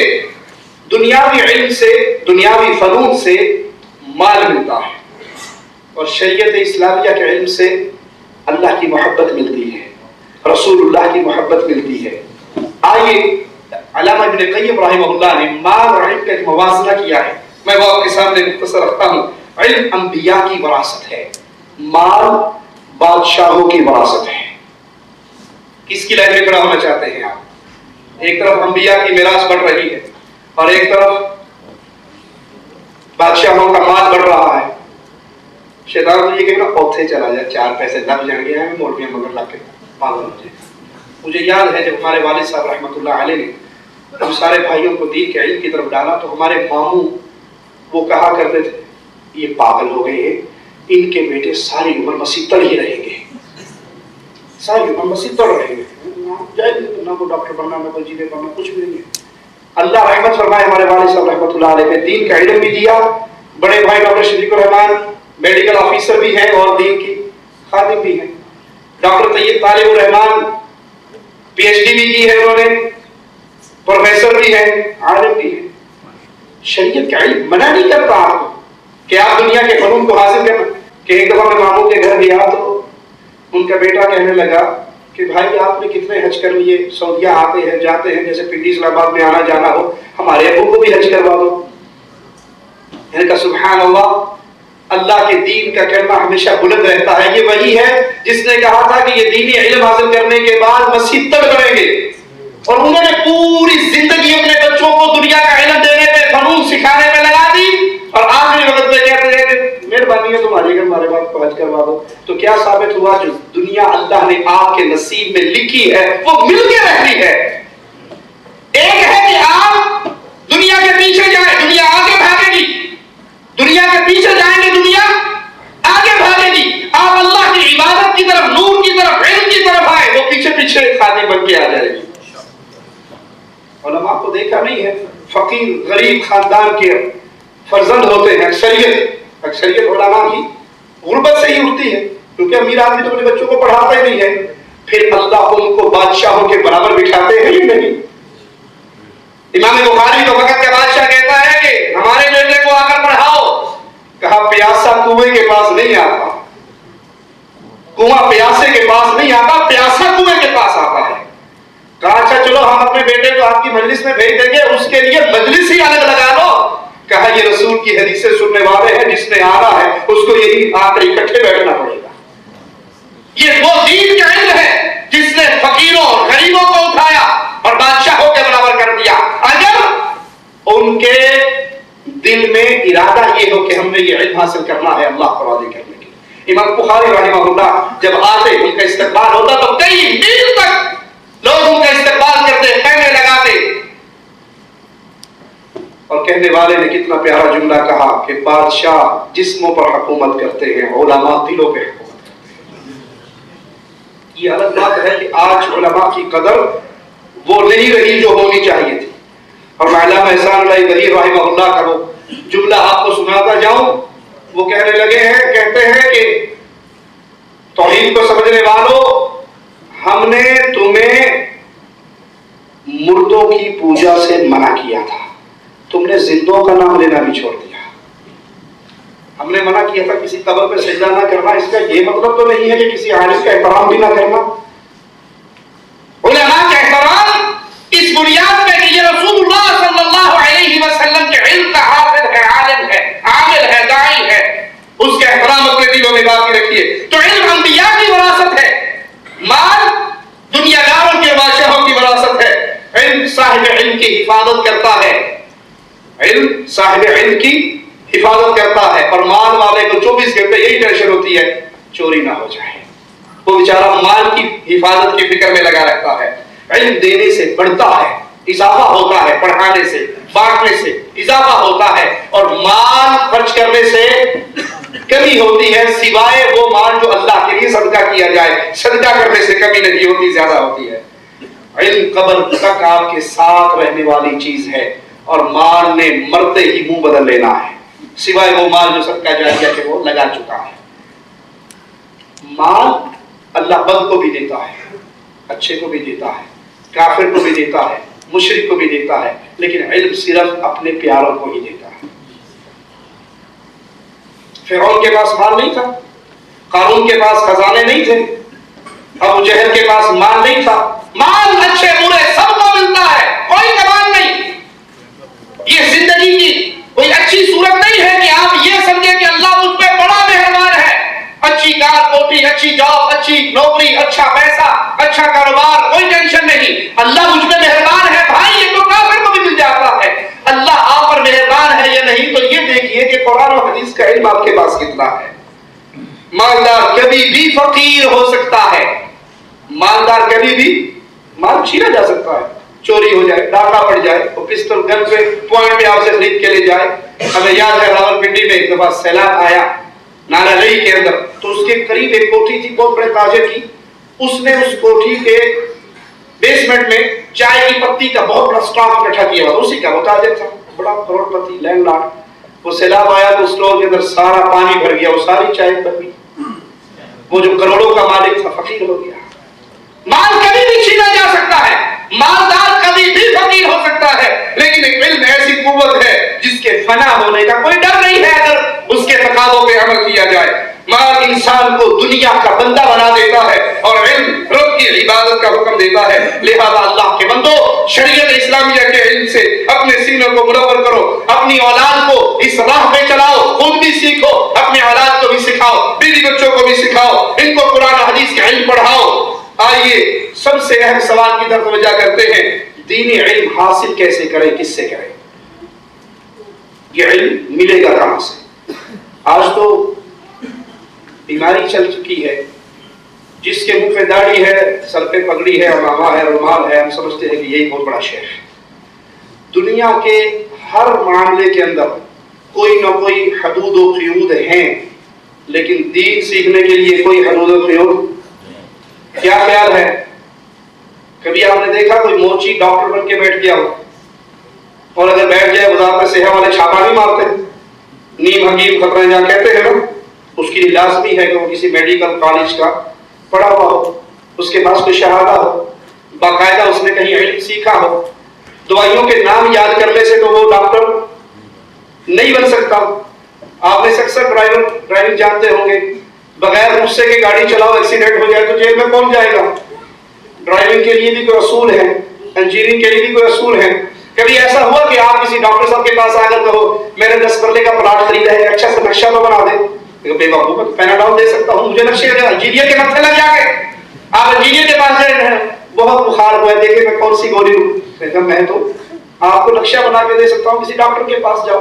دنیا کے تمام مسائل کے اندر آپ اور میں تسلیم کرتے ہیں کہ ایک طریقہ کار ہونا چاہیے، کہیں کا کوئی پڑھا ہوا ہو، اس کے پاس کوئی قابلیت ہو، باقاعدہ اس کے پاس شہادہ ہو، سند ہو، علماء کے سامنے بیٹھ کے اس نے علم حاصل کیا ہو، جامعات کی شکل میں یا انفرادی شکل میں. جامعات کا تصور تو ماضی قریب کا ہے، اور پہلے انفرادی کیفیت تھی، جیسے ہم نے آپ کے سامنے سلف کے اقوال بیان کی، 1700 علماء کے پاس اس عالم سے سیکھا، پھر اس کے پاس گئے، پھر اس کے پاس گئے، شخصی طور پہ سیکھا، علم ہو، ماہر ہو اس کا.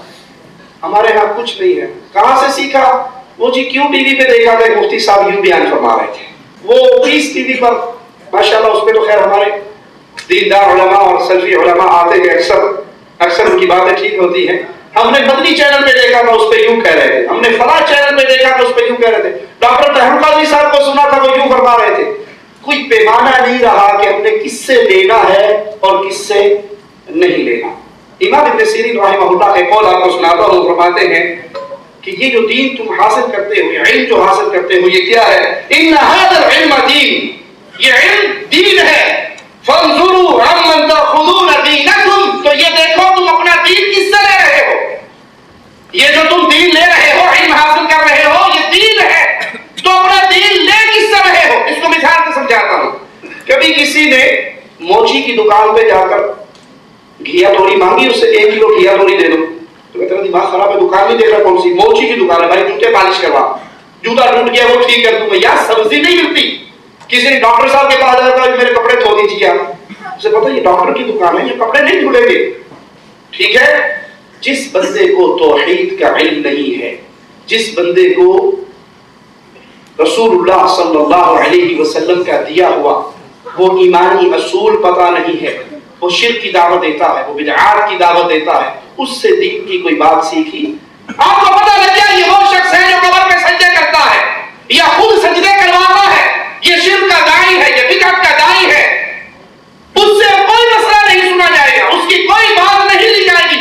اس کی دکان کا پتہ لگ گیا کہ یہ ڈاکٹر کی دکان ہے, یہاں سے کالے چنے نہیں ملیں گے, یہاں سے میڈیسن ہی ملے گی. تو اس طرح دین حاصل کرنے کے لیے سب سے پہلے جس سے اپنا دین لینے لگے ہو, اس کے بارے میں یہ تو دیکھو یہ موحد ہے یا مشرک. اگر وہ مشرک ہے, وہ آپ کے سامنے بڑی بڑی کتابوں کا مار بھی لگا کے بیٹھا ہے, تو جو اللہ کی معرفت میں جاہل ہے اس سے دین حاصل نہیں کی جا سکتا. یہ اصول اپنائیے. سب سے پہلے بنیاد کو دیکھیے کہ عقیدہ توحید کے بارے میں اس کا کیا نظریہ ہے. کہیں یہ قبروں پہ سجدہ ریز تو نہیں ہے, کہیں یہ غیر اللہ کے سامنے نظر و نیاز چڑھانے والا تو نہیں ہے. اور اگر آپ کو پتا ہے کہ یہ کیوں ٹی وی ہے جس سے قبر پرستی کا پیغام ملتا ہے, یہ مدنی چینل ہے جہاں پر بیٹھ کے الیاس قادری صاحب غیر اللہ کی پوجا کی, ان کو پکار کی دعوت دیتے ہیں, جہاد کا پیغام پھیلاتے ہیں. ان سے ایک بندے نے سوال کیا کہ قادری صاحب آپ نے بار بار یا غوث اعظم یا غوث اعظم کہا ہے, تو غوث اعظم تو بغداد میں دفن ہے, وہ ہماری آواز سن رہے ہیں. عجیب بات کرتے ہو, آپ بغداد میں کسی رہنے والے کے موبائل پہ کال کرو, کہا نہیں بغداد تو نزدیک ہے, افریقیا میں کسی رہنے والے مسلمان بھائی کو کال کرو, وہ سنے گا, کہا جی بالکل سنے گا. کہا سبحان اللہ, یہ چھوٹا سا جواب, یہ چھوٹا سا موبائل اگر افریقیا میں کسی کے پاس ہو, اس سے کال کرو تو وہ سن لیتا ہے, اور غوث اعظم بغداد میں رہتے ہوئے نہیں سن سکتے. اس کا مطلب ہے یہ موبائل غوث اعظم سے بھی بڑا ہے. کہ کافی دیر سے الحمدللہ سیدی غوث پاک رضی اللہ تعالی عنہ کے فضائل و مناقب اور برکات کا بیان سن رہے ہیں. کئی مقامات پر آپ نے یا غوث یا غوث یا غوث کا لفظ استعمال کیا. سننے والوں کے ذہنوں میں یہ وسوسہ آ سکتا ہے کہ یا غوث کہنا کیسا, تو اگر اس معاملے میں اس وسوسے کا علاج ارشاد فرما دیں. یا غوث کہنا جائز ہے, اور ہمارے بزرگان دین صدیوں سے کہتے آ رہے ہیں. جب آپ کہہ رہے ہیں تو الحمدللہ ہمارا یقین کامل ہے کہ جائز ہے, تبھی آپ کہہ رہے ہیں. اور ہم چاہیں گے کہ جن کے دلوں میں اس طرح کے وسوسے گھر کر جاتے ہیں, کچھ ان کے لیے خلاصہ بھی ارشاد فرما دیں. ہمارے شیطانی وسوسے یعنی کہ کہنے میں حرج کیا ہے, یعنی جو وسوسہ ہے تو وسوسہ تو شیطان ڈالتا ہے, اور شیطان کے وسوسے بغیر دلیل کے ہوتے ہیں. شیطان کے پاس دلیل کوئی نہیں ہوتی, نہیں جس کو شرعی دلیل کہا جائے. میں آپ کو دنیاوی دلیل دیتا ہوں, یعنی کہ شاید یہ کہنے والا یوں کہے یا شیطان اس کے دل میں ڈالے کہ دور سے سننا تو اللہ کی صفت ہے, غوث پاک تو بغداد میں, وہ دور ہے, تو اس لیے یا غوث نہیں کہنا چاہیے, یا اللہ کہنا چاہیے کہ دور سے سننا اللہ کی صفت ہے. اگر شیطان یہ وسوسہ دے تو پہلے تو پڑھیں اعوذ باللہ من الشیطان الرجیم, انشاءاللہ شیطان دفع ہوگا. اب یہ بھاگ رہا ہے تو پھر کمان لاحول پر ایک تیر چڑھائیں, کمان لاحول پر تیر چڑھائیں اور اس پر پھر تیر چلا دیں, لا حول ولا قوت الا باللہ العلی العظیم, انشاءاللہ وہ دفع ہو جائے گا. یعنی دور سے دور و نزدیک سے سننا اللہ کی صفت ہے. اگر شیطان یہ وسوسہ ڈالتا ہے تو میرے پیارے پیارے بھولے بھالے اسلامی بھائی اس وسوسے کے چکر میں کہاں گئے؟ اگر دور و نزدیک سے سننا اللہ کی صفت مان لی جائے تو اس کا مطلب تو یہ ہو نا اللہ دور ہے، نزدیک بھی ہے دور بھی ہے. دور کیسے؟ جبکہ قرآن پاک میں نحن اقرب الیہ من حبل الورید، ہم تو تمہاری شہرک سے بھی زیادہ قریب ہیں. شہرک تو یہ گلے کے بھی اندر ہوتی ہے، چمڑی کے بھی پیچھے ہوتی ہے گلے کی. تو یہ بہرحال ان کے مفاہیم ہوتے. تو اللہ تبارک و تعالی جو کہ ہر وقت ہمیں دیکھ رہا ہے، ہمارے دلوں کے حالات بھی جان رہا ہے، اللہ تعالی قریب ترین ہے، ہماری جان سے بھی قریب ہے اللہ تعالی.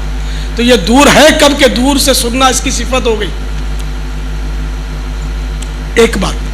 اور اگر دور سے سننا ہی معاذ اللہ اس کی صفت ہے تو یہ بھی غلط ہے کہ دور کی آواز وہ سنتا ہے. اول تو وہ دور ہے ہی نہیں ہم سے، اور بالفرض اگر کوئی معاذ اللہ کہتا ہے تب بھی دور کی آواز سننا کوئی ایسی بات نہیں کہ جو بندے کے لیے ناممکن ہو. آپ بغداد شریف کی بات کرتے نا، بغداد کے کسی اسلامی بھائی کا ٹیلی فون نمبر آپ ملا لیں، ٹیلی فون پر وہ آپ سے بات کرے گا نہیں کرے گا؟ کرے گا نا. تو ایک سائنسی کنیکشن کے ذریعے تار نہیں ہوتی اس کی کہ وہ لمبی تار بغداد شریف کی طرف جا رہی ہے، بلکہ یہ ایک مواصلاتی نظام ہے کہ فضا سے آواز کو کیچ کر کے ٹیلی فون کے ذریعے آپ سن لیتے ہیں. تو جب ٹیلی فون کے ذریعے بغداد شریف تو یہ رہا، زیادہ دور نہیں ہے. بغداد شریف یہاں سے میرے خیال میں 3 سے 4 گھنٹے کی فلائٹ ہے، زیادہ دور نہیں ہے. یہاں سے افریقہ میرا خیال ہے 12 سے 15 گھنٹے کا راستہ ہے. افریقہ پر بھی فون پر بات میں نے بھی کی، آپ نے بھی کی ہوگی، بہت سو نے کی ہوگی. تو بغداد شریف سے دور کے علاقے کے لوگ بھی ٹیلی فون کے کنیکشن کے ذریعے آواز سن لیتے ہیں. تو جب ٹیلی فونک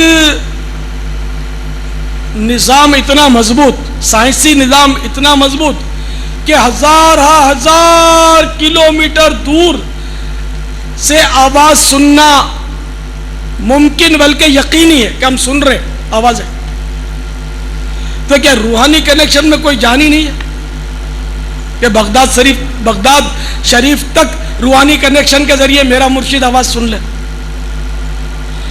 کیا 3.5-4 گھنٹے کے راستے پر جو یہاں سے مدینہ منورہ ہے، کیا مدینہ منورہ میں رہنے والے شہنشاہ دو عالم صلی اللہ تعالی علیہ وآلہ وسلم کہ جن کے صدقے میں سائنسدانوں کو بھی عقل تقسیم سے ملی، دنیا بھر کو جو نعمتیں ملی سب میرے آقا صلی اللہ تعالی علیہ وآلہ وسلم کے طفیل ملی، کیا ان کو روحانی اتنی بھی طاقت نہیں، اتنی روحانی طاقت نہیں کہ وہ اپنا غلام، ان کا غلام باب المدینہ سے پکارے تو وہ شہر مدینہ میں سن لیں؟ تو کیا سائنسدان میرے آقا سے پاورفل ہے؟ کیا سائنسدان میرے غوث پاک سے بڑھ کر ترقی یافتہ ہے؟ ہرگز ہرگز ہرگز نہیں. تو اس سائنس کی ترقی نے ہمارے بہت سارے انہیں وسوسے کی کاٹ کر دی، اور روحانی کنیکشن تو سائنسی کنیکشن سے کوئی اس کی تو مماثلت ہی نہیں، اتنا مضبوط اور پاورفل ہے الحمدللہ. بلکہ دیکھیں نا سائنسی ترقی کا تو اب میں نے آپ کو ابھی خوشخبری سنائی کہ نہ صرف آواز بلکہ اب تو میں باب المدینہ بیٹھا ہوں، مجھ جیسے گناہگار کے سردار کو سائنسی کنیکشن کے ذریعے لوگ دنیا میں کہاں دیکھ رہے ہیں. یہ لو ابھی چٹھی آئی میرے پاس کہ اس وقت الحمدللہ مدینہ المنورہ میں مجھے دیکھ رہے ہیں، سن رہے ہیں اسلامی بھائی انٹرنیٹ پر. سبحان اللہ. اس طرح انٹرنیٹ پر اسلامی بھائی مجھے عرب امارات، کوریا، ہند کے مختلف شہر، امریکہ کے مختلف شہر، اٹلی، ناروے،